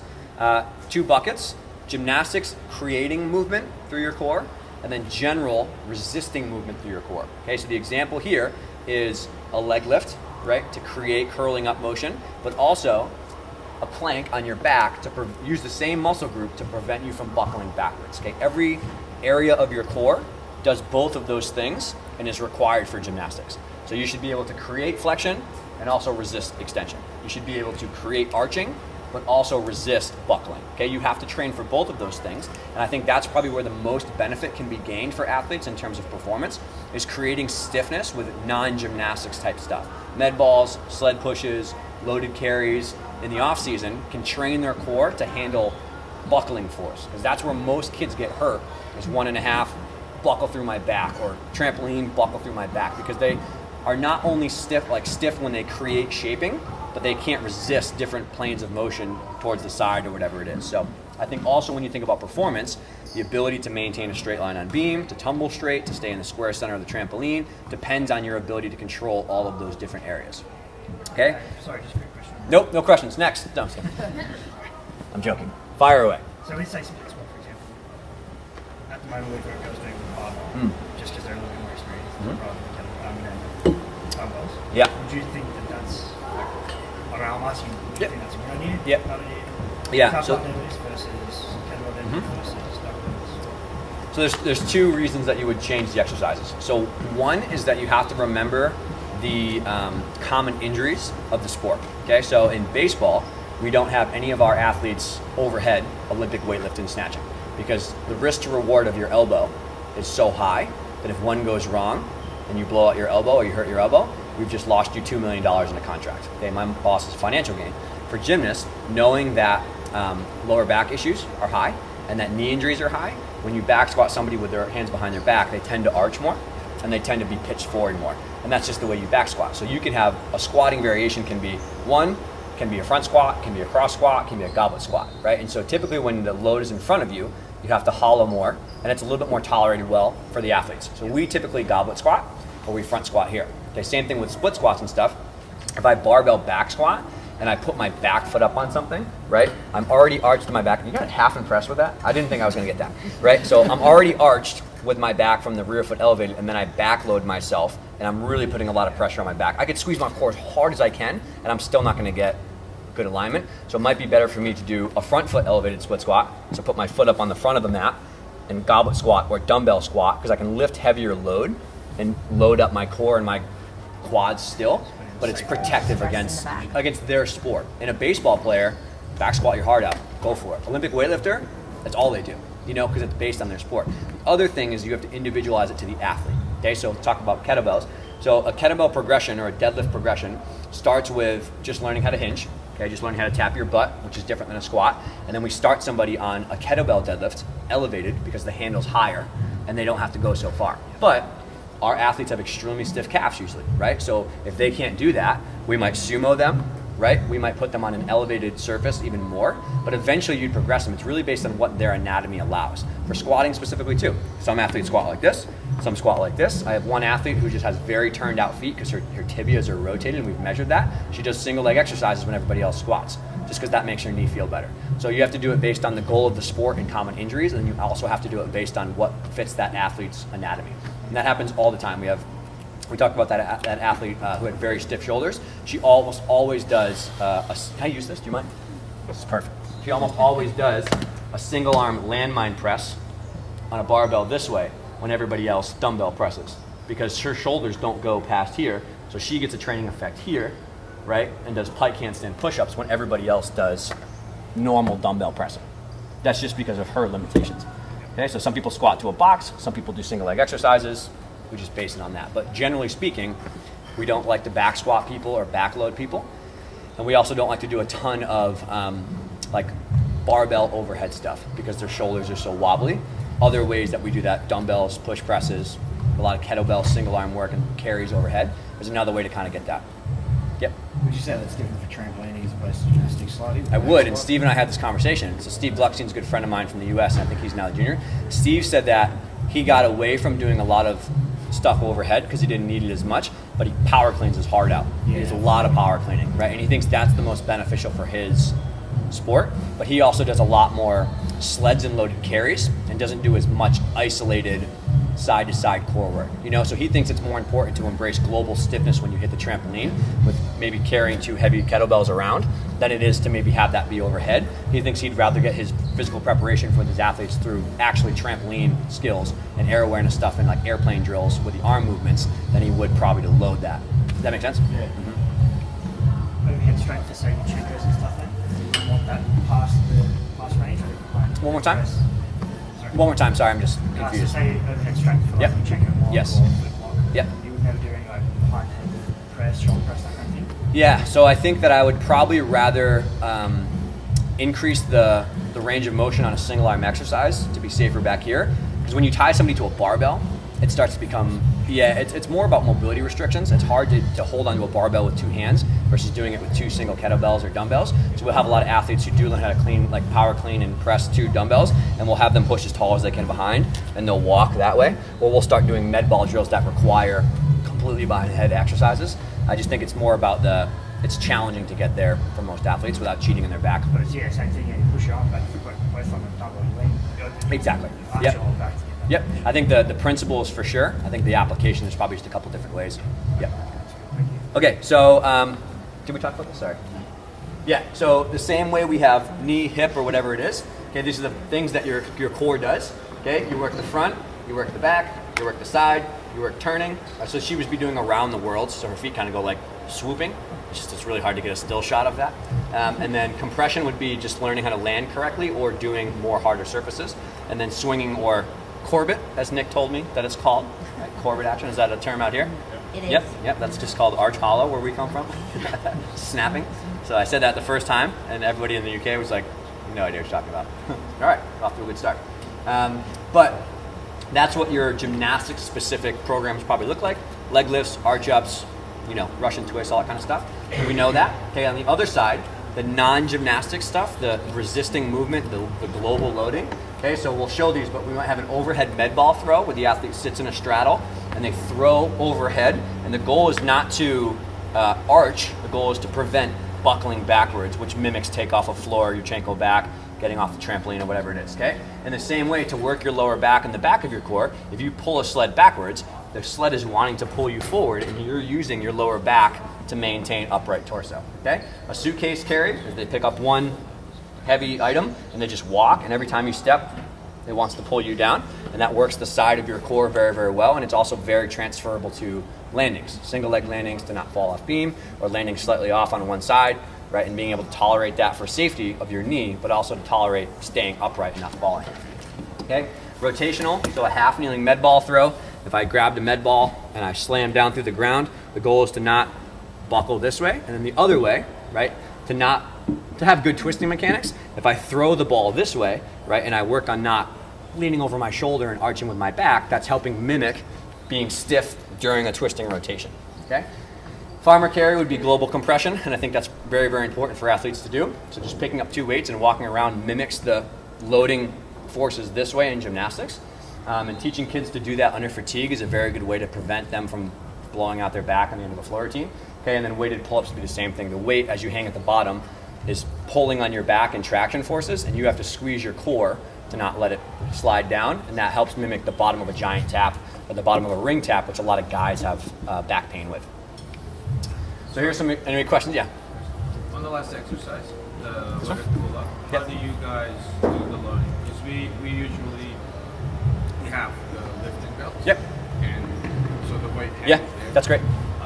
But do you have any other ideas to make I it easier think for that the probably athletes? lifting belts are the best. I think that because I've had people do dumbbells between their feet. I've had people just do partners. I think partners are not objective to make sure you load. I think dumbbells hurt your feet more than your arms. And so usually a lifting belt is probably the way to go. Yeah, and it's also safety-wise, it's easier for the athlete to put themselves on a block and put the chains through. Yep. Sorry, chin-up question as well. Yep. Sorry. Keep up. Yeah, you're good. We're going through neutral spine at the moment, neutral standing position. Yep. For our chin-ups in the weights gym. Yep. Because everything we do in gym is so Yeah. just Yeah. with Yeah, it's a very common one we hear about, and this applies to all exercises. You have to think about the end goal. Am I teaching a gymnastic specific technique, or am I doing a general fitness technique? And the one that comes up is like the dish position in cast handstands versus that and maybe doing a renegade row or push-up. Because in a push-up, you'd want to be slightly more neutral, right, to get better scapular mechanics, versus when you're doing a cast handstand, you want to dish that thing as much as you can. So it's really based on the goal. If you're in the weight room and you're just general fitness, probably more health for the shoulders is general tracking, just let the scaps move as they will. But if you're doing an actual exercise, right, like Nick would say, push as tall as you freaking can and try to get as long as you can on your fall swing, right, of your bottom of your chin up, or of your tap swing. So I think it comes down to what the goal is and whether it's gymnastic specific or not. And it happens in every sport. Baseball players, when they do a med ball throw, I want you to show me the best med ball throw, athletic quality in general. But when you throw a baseball, do that crazy thing with your shoulder and get that thing to go as fast as you can. Yep. Sled pushing is a core exercise for sure. Sled pulling, lower back. Also blows your quads up. Okay, sideways dragging for glutes, but also for the side of core.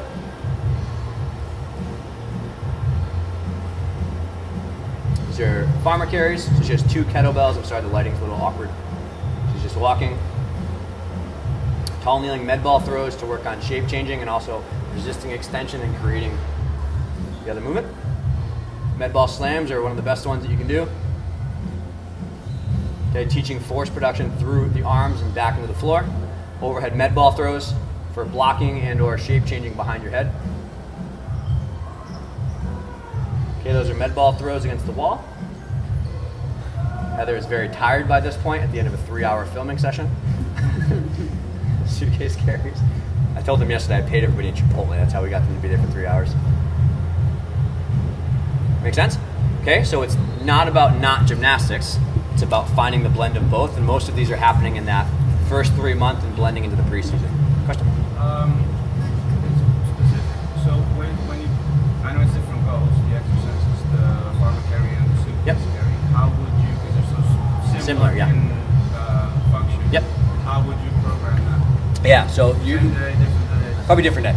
Yeah, probably different day because I think it's based on the ability to get a lot of variety in the core training. So we probably do them on separate days. And a lot of these exercises are the secondary exercise after a gymnastic specific exercise. So set of 5 cast handstands, lap of farmer carries while you catch your breath. Rope climb, set of overhead med ball throws in between. You know, they're kind of Found in your circuit. Yeah, exactly. And I'll say this in advance, but we program almost all in triplets and or doublets. Okay, so if you have one exercise that you're working really hard at, like in the summer, say you're goblet squatting or you're doing a specific drill, you might do a 4x5 and just wait and rest and then do that exercise over and over and over because you're trying to just push as much on the quads as you can. But generally speaking, you want to program in back-to-back exercises, 5 of these, then 5 of those 3 times, or triplets, cast handstands, med ball throw, some sort of prehab or flexibility exercise because it keeps the kids moving. Okay, it keeps the kids moving throughout the entire workload. I only have 45 minutes to do a lot of physical preparation, and that's the aspect of time management. But there's also the aspect we'll talk about if we have time of how you train the cardio system. You're trying to build the same way that it's strength, power, gymnastics. When you're playing for cardio, it's general aerobic fitness, so just get your heart rate up generally, and then 90 seconds of your eyes feel like they're bleeding because you're going so hard, and then gymnastics routines. In the summer when we're doing these rotations, the more density I can add in 45 minutes, they're kind of huffing and puffing the whole time, and their heart rate stays elevated throughout an entire 45-minute training session, and it helps build aerobic capacity before we get them to sled pushes. And I think that that's valuable because that's how they're going to maintain. I don't have to do these big, monstrous half-hour circuits all the time because all of their strength sessions have 45 minutes of continuous work, and it's a good way to elevate their heart rate for the next goal, which is 90 seconds of sled pushes. Yep. I don't know how I got to that tangent. But so now after we've done a strength process, you know, you've done that kind of blended gymnastics and non-gymnastics for 3 to 4 months. How do we get you faster, stronger, express more power? Okay, the main thing we're going to try to do is the goal you want to kind of think about is creating faster movement at local areas first. Just get my legs to go faster, and then I'm going to add in the rest of my body. Okay, and the reason we do that, and I'm not going to go into the nerdy explanation, is you're trying to make the nerves and the muscle fibers themselves adapt in different specific exercises and then slowly increase more swinging. Because I can definitely jump higher if I swing my arms, right? I can definitely produce more force on the ground if I use my body weight and momentum, but sometimes you're cheating yourself, right? What happens when you see a kid like lift your leg higher? What do? They swing their leg as hard as they can. That's not a strength gain, that's a momentum gain, right? So you want to try to make sure that early in your power development, you're doing exercises that isolate just a few areas, maybe jumping without my hands or throwing a med ball from just my arms before I start to do more complex broad jumps or things like that. Okay, so we start with just the isolation, and then the way you do that is you remove the arms and the legs based on the upper or lower body, and you progress those things over time. And I think okay, so starting with by doing a single leg jump with your hands on your hips. Maybe a week or 2 weeks later, we start to use our arms, and then a week or 2 later, we start doing roll from a candle, or maybe we start doing connected split jump. So for the upper body, okay, so maybe we lay on our back, then we grab a TheraBand, and we just work on opening our shoulders, just working the arms, okay, a free hip drill, a chapache drill, whatever it is. Okay, then eventually, they're gonna sit up in the straddle, so now their core is involved, and they'll sit and they'll do the overhead med ball throw. Okay, and then eventually, this is great with a place for high ceilings, and after a day of school, when they're really frustrated, take the med ball, hinge, and throw the med ball as high as you can. You're using your hips, your core, and your arms all together, or just go do back handspring snap down drills. Go do your Chanko drills and work on the same gymnastics kind of opening of all the, and we would do that with drills, right? We would do the same thing. We'd throw the TheraBand and then step up and do a connected drill and then do the exact timer for chapache or whatever it is. We lost her. We lost her. We might not find something to throw safely. It's okay. Okay. Yeah. So, and we'll show this in a video because these ones are a little tougher. But Heather, get it. Okay. So week 1. Okay. Again, we're lowering the reps so their intensity is higher. I say probably 5. Jump as high as you can. We did double leg for her because I don't want her. She's been sitting for an hour. Okay, so isolated for chest for blocking power. Okay, and then we take a med ball and we go from tall kneeling, hips and chest working together. Think about pushing off vault, and then we step into it to express more force. Okay, and then lastly, just go work your Chenko drills, right? Snapping down off the hand mat, right? Same kind of push off power. Maybe it's flipping or maybe, I don't know, something else, but overhead. So trying to work on just the shoulders first. Julia's so stoic. Okay, and you saw this already. Overhead med ball throw.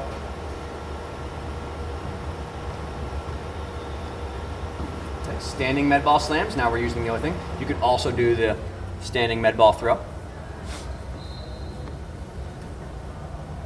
Okay, and then eventually just doing real gymnastics. Okay, but I put those skills at the end to see how they connect to the end goal. Yeah. What's her name? Sorry, with this as well. So just say we're working with your Chenkos, would you add this kind of stuff into the circuit, or would you do it earlier to build the physical prep and then do If I'm being honest, probably not. Yeah, I'd probably do it separately in the physical preparation, because when I'm doing drills, I just want to do drills and mechanically fix the technique. Yeah. This is probably in our physical prep program Yeah. as we're developing the skill. Okay. Yeah, and that whole progression would happen maybe over a month. So don't think that it takes the whole year. Every week you would make the exercise a little bit challenging, maybe add 2 pounds on the med ball or something like that. And then maybe over 4 to 6 weeks, you know, in the preseason is when we're trying to take the strength gains and put them into power gains. Yeah. This is gonna be so. I got so excited I lost my clicker. On top of your bag. Look at that. 2 points for Gryffindor. No. All right, makes sense. The power stuff. Okay, and we can go through more. And then the last thing I just want to point out is that all this goes nowhere, as we said, if you don't have good technique. Okay, find the best coaches you need for drills, progressions. Sometimes the dots just don't connect, right? And the athlete can throw the med ball through the roof, but they won't swing their arms onto your Chenko. Right? That's a technical coaching problem. That's not a power development problem. And I think that that's just as valuable as an issue as the rest. And then shapes and drills, again, I default back to Nick because I think he's just world class in this area, is can you lay flat? Can you stand with your arms over your head flat? Can you shape change well? Can you do those things generally by themselves off the equipment before we go back and teach drills or things like that? Okay. Are there any questions on that stuff so far? I want to save 20 minutes for the energy system stuff because I think that's really valuable too, but if there's anything on what we've covered so far, I want to make sure we knock it out. I know that's a lot of information. Like, it took me a year to really understand this stuff well, and reading it and trying and going over and over and over. But if you put in the work to learn some stuff now, the next 40 years of your career will be extremely easy compared to how much you have to keep picking up. You just start adding new things as they come out because you have a system. You find a new drill you like, you find a new exercise you like, you find a new strength and conditioning thing that's good. Where do I plug that in the system? Okay, not what's the best exercise. Okay, so cardio training. Okay, this is what I've, again, just gathered from a lot of very intelligent, elite level sprinting coaches, running coaches, whatever it should be, about how do we get the end goal. What's the hardest routine in women's or men's artistic gymnastics? Floor.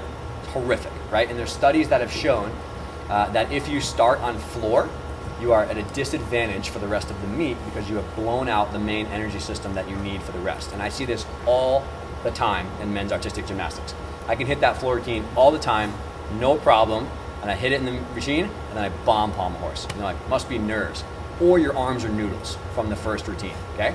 And there's a really good lecture coming out from my buddy Chris Hinshaw, who coaches the world's best CrossFit athletes and some other triathlon people, about how going from an upper body event then taxes your legs for the next event, okay? Because you create fatigue in your arms, and then your body has to process that. The way it does that is with muscles that haven't worked that hard, which is your core and your legs. So when you ever like go for a long run and your legs tingle, remember to get that? That's because the lactate in your body is going to the muscles that haven't worked that hard, right? They start by tingling in your legs, and your hands start to go numb because the lactate is trying to flood into your arms. Anyone know what lactate is? We're good with that. Okay. If this is a little bit weird, just let me know because I'm a massive nerd and I like this stuff, right? So Again, cultures, values, habits, things like that. And the same first step, you have to plan your energy systems training. You have to plan what you're going to do. Okay, the same way we went strength, power, gymnastics, we're going to go general aerobic. We have 3 energy systems. Okay, the first 7 to 10 seconds is called the phosphagen system, which is just that. It's vault, right? It's the first tumbling pass. It's the initial burst. And that's built to protect you from getting eaten by a tiger. That's why it exists. Okay, if something crawls out of the bushes, you're going to move before you figure out what's happening. Along with that, the second system, which is really our wheelhouse, which is what we need to be really proficient in, is the glycolytic system. So it's from 7 to 10 seconds to 90-ish, 2 minutes, somewhere in that window. And what's happening is that your body is burning fuel that does not require oxygen. Okay, so it's using carbohydrate substrates. It's using a variety of different things. It's stored in the muscle. It stores carbohydrates as fuel in the muscles, and it burns through that in 90 seconds. Trade-off, super efficient, right? Phosphagen system, massive power. 7-second vault, takes a long time to recover, okay? Save you from a tiger, right? Second system, it is extremely powerful, right? You can just do so much work without oxygen, extremely taxing though. You build up fatigue and lactate very fast, right? Does anybody want to do a fun experiment? Anybody? Okay? If anyone's up for some squatting, let me know in the next couple seconds. But you're essentially trying to produce as much force as you can, right? But what do you feel when you do a very large amount of work in a short amount of time? You feel burning. You feel acidity. That's the byproduct of acidity building up in your blood because your body is producing so much fatigue. And your body's trying to handle clearing that out so it can stop doing so much. But what happens if you go over 90 seconds, 2 minutes? What happens all the time? You slow down. You can't do the same amount of work, and what happens to your breathing? You breathe harder, right? You breathe harder. You sweat more. Your heart rate goes up, and the reason that is because your aerobic system is kicking on to help your non-aerobic system. Because now I need oxygen to deal with this acidity in my blood, which is the third system, which is soccer games, marathons, long hauls, which is an entire practice. Think about it like that, right? It's a 4-hour practice. That's what your aerobic system gets you through. It's your meet. It's your training week, right? It's this ability to recover between training bouts is very much your aerobic system. If I had somebody, I was going to have you do it. If somebody had 60 seconds to do as many squats as they could, what would happen after the 60 seconds when they stopped? What would you hear? What do you see on the side of a floor routine after they do?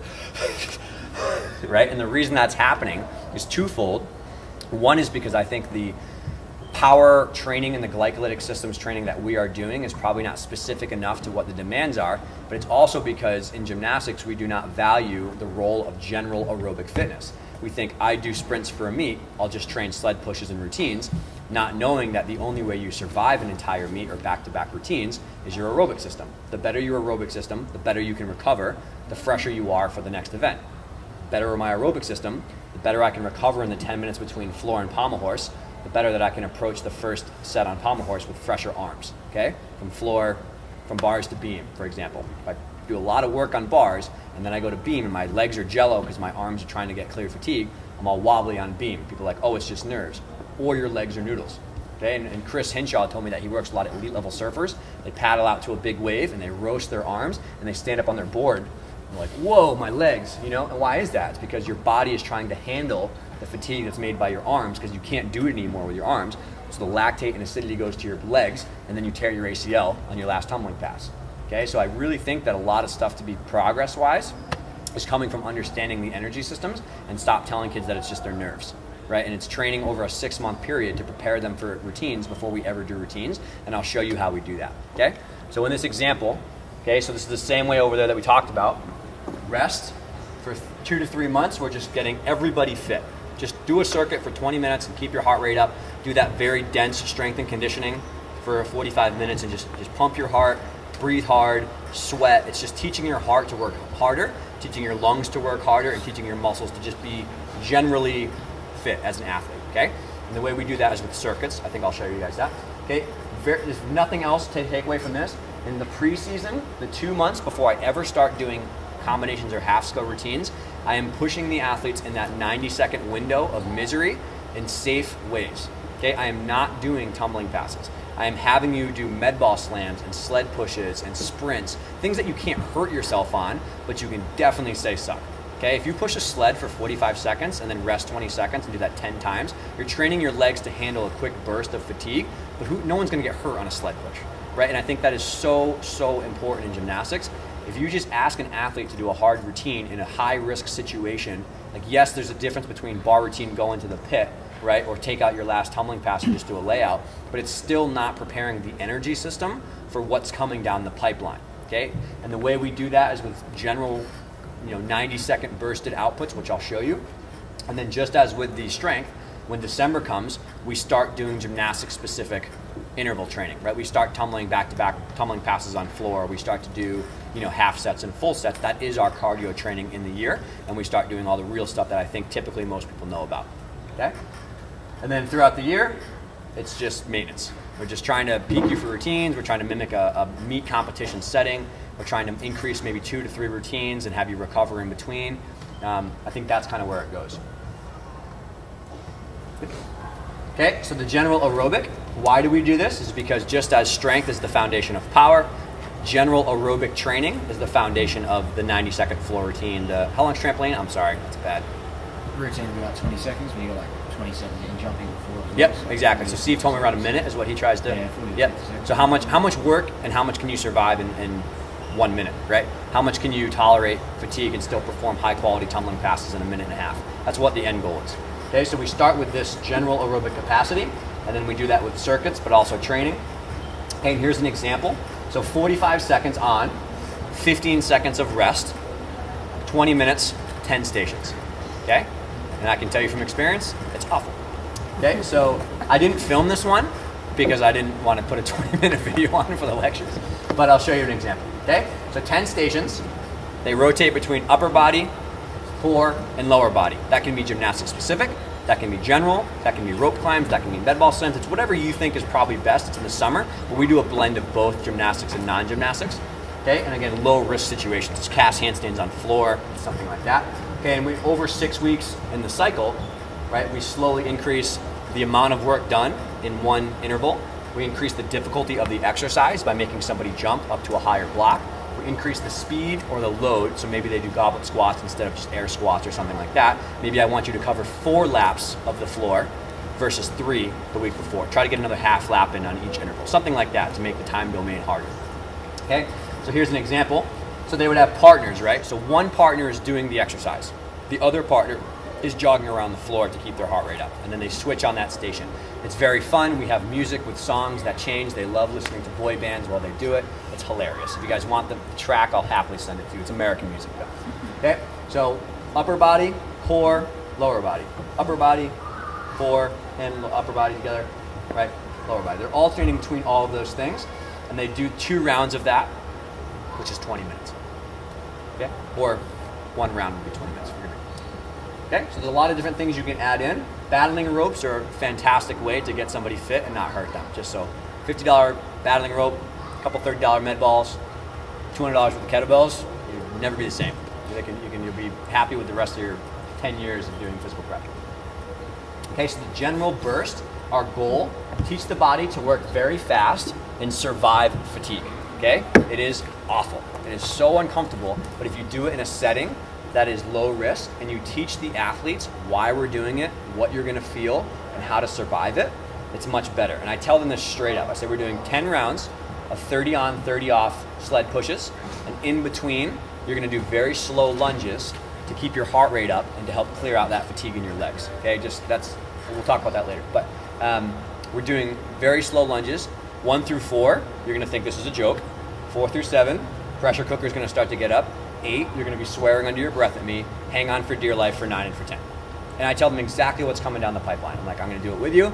It's gonna be awful, but this is why you're gonna stand up your last pass at states when everybody else falls. Okay, hopefully. And again, it's without gymnastic specific movements. So here's 2 examples. So we have 60 seconds of work, 2 minutes off. So how they do this is in teams of 3. It's a Congo line. Okay, one person is working, the other 2 are doing recovery work. Okay, so it's a 3-minute interval. This is again how you work with a group of athletes and keep everybody involved. It's like herding cats sometimes, that's my expression. Okay, so they're gonna do 5 rounds, okay? So it's 3 minutes of total work. 5 rounds is a 15-minute circuit, okay? And the reason we're doing the 2 minutes off is because that energy system requires a little bit more time to recover, but every time you do an interval, you're stacking up more fatigue, and it gets harder and harder and harder. 10 jumping lunges, 2 laps of sled push, sled pull, so the rope pull and push it back, 10 med ball slams, and then a bear crawl back. We do a lot of bear crawling because we try to mimic fatigue in the shoulders for bars, okay, rather than just doing sprints. You want to make sure it's local to the area that's going to be hard. Okay, another one, teams of 3, 5 rounds, 8 horizontal rows on the balance beams. So they do monkey pull-ups, side to side we call them. 8 deer jumps on the edge of the block, back foot is up. Remember rear foot elevated split squats, the power progression, I don't want to do it, but deer jumps, well that's pretty good, okay? So, and I was gonna have the athletes show these, but I don't want to hurt them, so we're not gonna do it. Thanks for coming though, we really appreciate that. You guys, I hope you're learning a lot. Okay, and then 2 sled pushes, and then very important, deadlift up the kettlebells and hold them when you're breathing really heavy so that we can train your core to be tight as you're breathing really, really hard. Okay, at the end of a routine, landing a dismount, whatever it is, you need to train your core to be breathing heavy. You have to breathe and keep tension at the same time. So we deadlift the kettlebells up, and they stand there and just, and it's also grip strength, okay, to hold on, to not peel off on bars. Okay, so here's an example. Okay, so Olivia is doing this, and you'll see some other athletes here. That white rope was mine. I'm proud to say that I stopped after my interval and I filmed it, and the camera's shaking, you'll see it. But I want to show an entire example so this makes sense. Okay, so she'll do 10 jumping lunges. Again, we're thinking September for me, preseason, 3 skill combinations, starting to move into getting ready. She pulls the rope. It's got a kettlebell on top of it. And I want you to watch how hard it is. I think that's really important. I want this to be a cakewalk. This takes her about 70 seconds to do. But that's the time domain we're trying to work in for a floor routine or for other things. Okay, another round of the sled pull. Again, creating fatigue in the upper body, creating fatigue in the legs when you run. We're trying to get global fatigue across your whole body. And I can tell you that this sucked. This was hard.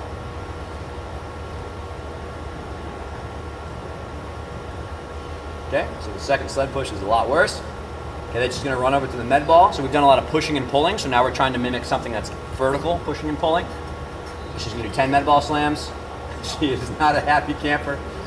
You can do it, Olivia, you can do it. We believe in you.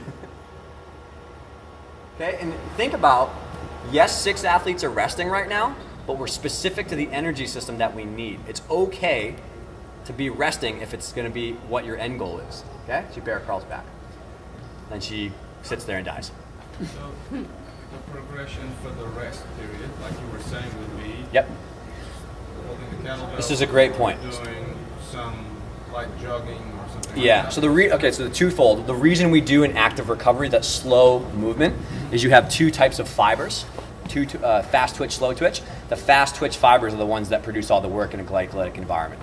They're doing the process. Type 1 fibers are aerobic fibers, and they help recover your muscle group that you're working in. So if you have type 1 and type 2 fibers in your legs, the slow twitch type 1 fibers eat the fatigue and they clear the lactate and they shuttle it to your lungs. That's how you clear it out. So you're doing the slow lunges to help enhance recovery, but you can do more work in the rest time to make it harder, right? If I do faster exercises in the rest, it's not as much fatigue clearance and it's going to be harder. Is that your question?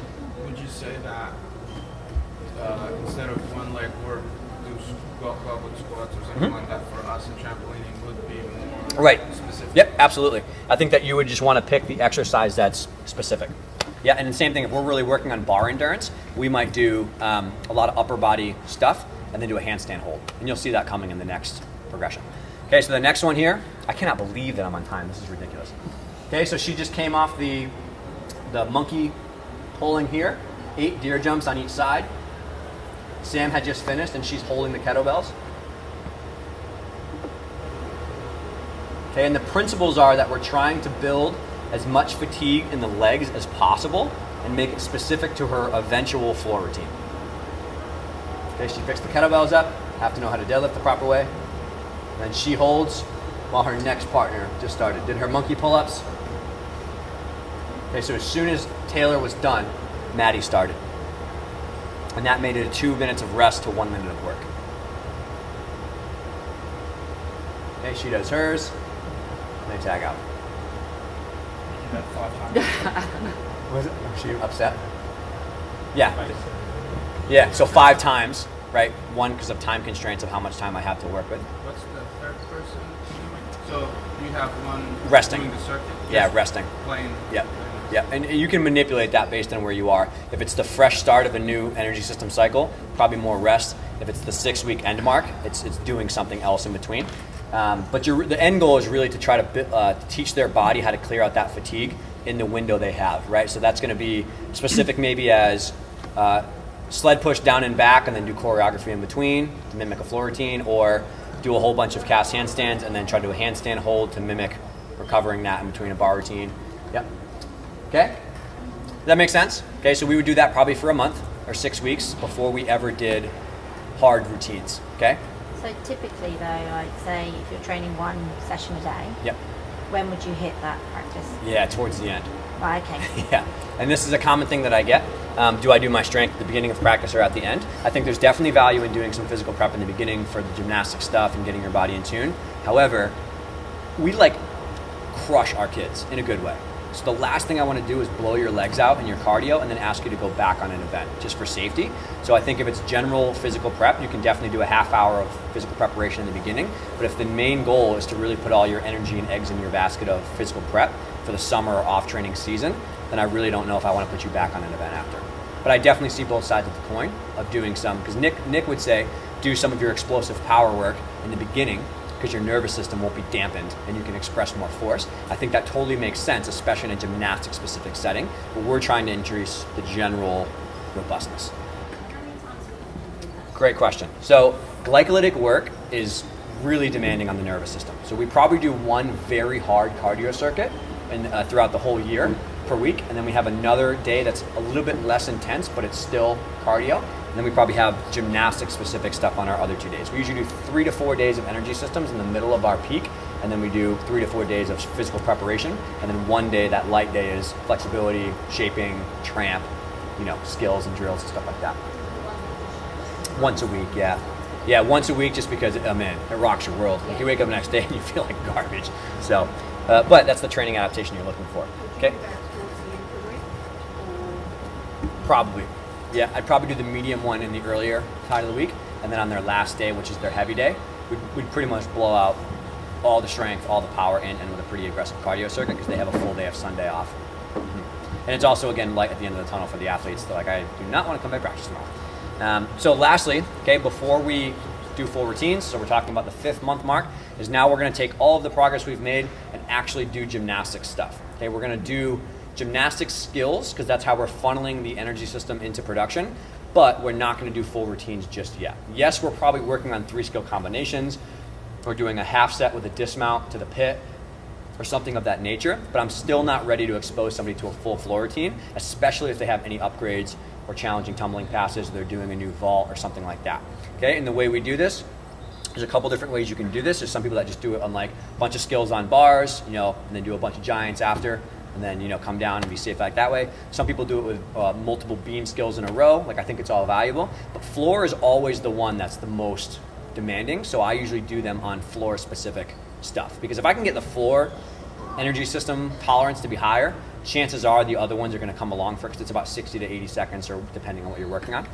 Okay, so an example that we would do, I did not do this one because I didn't want to tear my Achilles, is we have 2 tumbling passes into the pit. So they tumble into the pit, they climb back out, they run back, they do another tumbling pass into the pit, okay, and then they do it based on their ability. 6s, 7s, they just do layouts. If girls can, they do fulls, rudies, double backs, whatever it is. But they do what they can safely do in that interval. So if they start getting farther down the routine or the interval, and they're really, really tired, I say just do a layout, just do a full, just do a front tuck. I don't really care what it is, but I just want you to move. Okay, so they're going to do a tumbling pass, then they're going to do a gymnastic specific movement around the floor until they get back. So they'll handstand walk half a lap, they'll broad jump half a lap, because that mimics the quarter landings that we see more constantly, right? And then they're going to rest in line while their partners go, and that will be the same, almost, probably a little bit longer, probably about 20 minutes, because it takes a lot longer to tumble and stuff like that. But do you see how it's starting to be like gymnastics, but it's not exposing them to an unsafe situation? And how we progress this over 6 weeks, do a harder tumbling pass, do more distance on the walking before you get back in line. Let's put a mat in the pit. Let's put it on a resi, right? Let's make you actually have to work a little bit harder.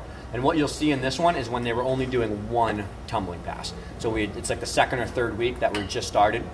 And so she does one tumbling pass, she handstand walks, she does broad jumps and then lunges, and then probably when we go back, it'll be 2 tumbling passes, and then we'll start putting the mats in to mimic the fact that we're already in competition season, right? So I'm in a maintenance mode. I'm not going to make it that much harder, but they're already doing full floor routines. They're already doing full meets and stuff like that. So you don't do full floor routines all year round? No, we don't. We do probably 7 months of full floor routines, and I think working with some of the elites and seeing their coaches around the world is that they probably do a lot more mixtures of 3 to 5 hard floor routines per week. Not all of them. Same thing with vaulting and dismounts and stuff like that. More for safety and volume management. But I think that it's really hard to maintain that all year round. It's just so demanding on them. Yeah, Again, that's what we're trying to balance. Yeah, I was just going to say, Fitness. I would ask what your opinion is, because again, I don't work at the elite level, so I can't make We claims hit here. 2 full floor routines a week Yep. out of season. That sounds and about- that's to stay stable, Yep. confident, and just to make sure that the pattern's right. But depending on the athlete and where they are, and individually, it Yeah. might not be that, or it might be softer with the music. So Exactly. What you need to do. Soft through the music, or maybe a timer is your last pass, or maybe you go to the resi or something like that. So again, I see the value in that. I think that we only have one peak. Remember that. Yeah, and the thing is, if they get out of that habit, we Yep. found that girls then can't get it back. Yep. It's really difficult, a long time. to Yeah, get back. totally. Yep. So I think that I can definitely see where that would be completely different for But your it's guys' world. Definitely getting the periodization right with Yep. the small windows as Yep. well. Yep. Because like you say, we are seeing specifically with some athletes who are more resilient with cardio, Completely. some that aren't. Completely. They actually need a different type of training Yep. program set Yep. for them. Totally. And Still incorporate yeah. this. Yeah, and I totally see the value in keeping the motor running all year round. Don't get me wrong. I do think that everybody needs more off season after their biggest competition of like 2 to 4 weeks. I think that that's the only way you have the insurance policy to push somebody through the hardest 3 months of their training program is probably because you gave them that window of recovery right after their hardest meet of a couple weeks, maybe for an elite level athlete of deloaded training, and you're just in the gym kind of doing your choreography, tramp, basic, whatever it is. It's not couch potato. But I think that we don't have enough emphasis on the global year periodization as we do understand maybe the light to intensity days. Just like 3 weeks on, 1 week off in the macro, that's, three really hard cycles, and then maybe 1 2 to 4 week cycle of deload. In the same way that, think about a quad. Would you go super hard the first year of a quad? Probably not. You'd probably put all your eggs in the 3rd and 4th year, because that's where the end goal is. So it's working up the scale, and I wish I had a good answer for how to do it, but I don't. I'm still trying to figure out. I'm building the train track as it's driving at me, so to speak. So I'm still learning from Nick and learning from CA and other people who have valuable opinions. But the elite season is different than the JO season. It's different than the college season. It's different than the men's season. It's completely all over the ballpark, which is why we're talking about principles and not exercises so much. Yep. I mean, I've been listening to the guys from High Performance, all that. You obviously got a SWAT into that pathway. Yep. What happens to ones you haven't quite got in that pathway? Yeah. That don't spend that much time in Yep. the gym. Do you have the same training programs and facility, but you just have it less? Yeah. Because they're not committed as much. So. Yeah, great question. I think you take the total time that you have and you scale the percentages back to fit that. The ratios are always the same. I feel 66% of your time should be on physical preparation, drills, skills, basics, developing the athletes. I think 33% should be the hard stuff, the real tumbling, the aggressive, hard stuff. And I think Nick would agree with that. I think a lot of other people would agree with that. I think that if I had 30 hours, it'd still be 60-40. I think if I had 10 hours, it'd still be 60-40. When you're in a recreational level or a low level, different goals, different aspects about fun versus work, I get that, but there's still got to be some emphasis on keeping the kids healthy and safe, which is the best done through physical preparation. Yes. So let's just show this video. Okay, so you'll see it here. So Liv does a 1.5. That's where she's at for tumbling right now. This is funny. She thought the video was only for that tumbling pass, so. You go again. So funny. So she had just done a second pass, I think. Okay? So she has no idea what's happening. I thought the video was on. She broad jumps. She's hilarious, man. She handstand walks half the lap. Clearly people are going behind her. Okay, she gets halfway. and she lunges the rest of the way. Do you generally do a lot of your broad jumps with the slight gap, just with knee tracking? Yes. Yeah. Yeah. Again, gymnastics specific versus. Yep. If we were doing a plyometric stiffness drill for tumbling, it'd be feet together, much more gymnastics specific. Yeah. But that was built to mimic landings, to mimic a safer landing position. So, does that make sense? Okay. Sorry, So how many sets of that? they would do 5 rounds of that. 5 rounds. Yeah. And again, that's partially a time window of what I have, but that's also partially to try to get a training effect to make it hard enough. Yeah. They're just wrestling when they get back. Yep. So because we had just started this and I was worried about knees, we just had them rest. But I will say that over 3 to 4 weeks, we had them start doing more stuff while they waited to make it harder. Yeah. So that you can either manipulate more work in the interval or more time in the rest to maintain a higher amount of lactate flooding, if that makes sense. And is that your floor program for the day, or is that a physical program? No, that's physical prep. Yeah, we'd already did an hour floor session of routines, corrections, dance, all that stuff. That was just the end. So in our 45-minute window, we have a half hour of the binders, and then 15 minutes usually for cardio, and then a cool down and a clean up kind of thing. So that's usually what we do. Okay. Clearly, brains are full right now. Okay, I get this. And you guys are probably sick of hearing me talk. But best thing I suggest that you do is let it all sink in for another day. I wish that I said I didn't have more nerdy stuff coming in the afternoon, but it is. Okay, so take what you think is good and then revisit all the stuff that Adelaide can send you, revisit the blog, email me, whatever's fine. Okay, and then take a group staff meeting, depending on where you are in your season. And remember, short-term goal, what are the 2 things that we can add in the next couple weeks that we think are valuable? And then wait until your season is coming to a close and be like, guys, 3 hours, I'm buying pizza and coffee. We're gonna hash this out and we're gonna plan for the next year. Okay, we're gonna try to figure out the macro of what we're gonna change based on what I've learned. Okay. Lastly, I would say the best thing that you can do is give away your service and your time for free to learn from a local strength coach, an intelligent one. There's a lot of dingoes out there in the world. I love them to death, but I've met some strength coaches that I'm like, yeah, yep, I think that's okay, yep, all right. Okay, so I've met it's everywhere. I've met amazing strength coaches. I've met awful strength coaches. I've met amazing medical providers. I've met amazing gymnastics coaches. I've met some that I don't want to take any advice that you have to offer. Okay, it's just about relationships and people. The way you feel that out is you talk to them about what they think is important and whether there's going to be a conversation or a dictatorship. Okay, if they're like, you have to back squat, I'm like, I think you have to leave. Okay, so you have to understand that, and you also have to think about what is their experience in other sports. If they've worked at a high level in other sports, they clearly get it. They get humans. They get how we interact. They get adaptation. They understand it. And they wouldn't have gotten to high level if they didn't have emotional intelligence and communication skills. And that's more important than if they know the best exercises for you. Typically, someone who's gone through a master's program in the States is someone who I'm really going to put my money into, and someone who has, in the States, it's called the CSCS, that's our certification. Someone who has those things, who has gone through university, who has done internships, who has volunteered their 3 months for free to learn from a mentor, those are the people that you want to look out for, okay? And if they, I graduated and I got a new job and I've been doing that for 10 years. It's like, do you go to any courses? Do you go to any weekend seminars? Do you read any books? No, I think I got it. You're like, all right, well, it's not going to work out. Okay? So try to make a plan, screw it up a lot, and then reflect with your athletes and with your staff. Figure out what you got to learn, and then just keep repeating that. It took me 5 years to get to where I am now, where I have good command of the material, and I feel like I understand what I'm doing. I still spend 2 hours every morning learning. That's what I did before I walked in the door today. Is I just woke up and I tried to get some reading done, because that's the only way that I'm going to find the things that I don't know about. Okay, find new people. Shift has become more of a conglomerate of people I know passing information. Chris is going to do an interview that's going to air in a month. That's going to be more information than you probably ever want to know about cardio and energy systems. But Kiefer Lammy, the head strength coach at our Champion facility, did an hour-and-a-half long lecture on exactly how we program accessory once-a-week programs for the EliteGymnast.com, the HighLevelGymnast.com for that mixed conditioning model. There's tons of good interviews. There's one on nutrition that Jamie just did, a friend of mine who's a very high-level nutritionist. There's a lot of stuff on there that you can probably go back and gather information if it's outside of your wheelhouse or if you're looking for somebody to help you out.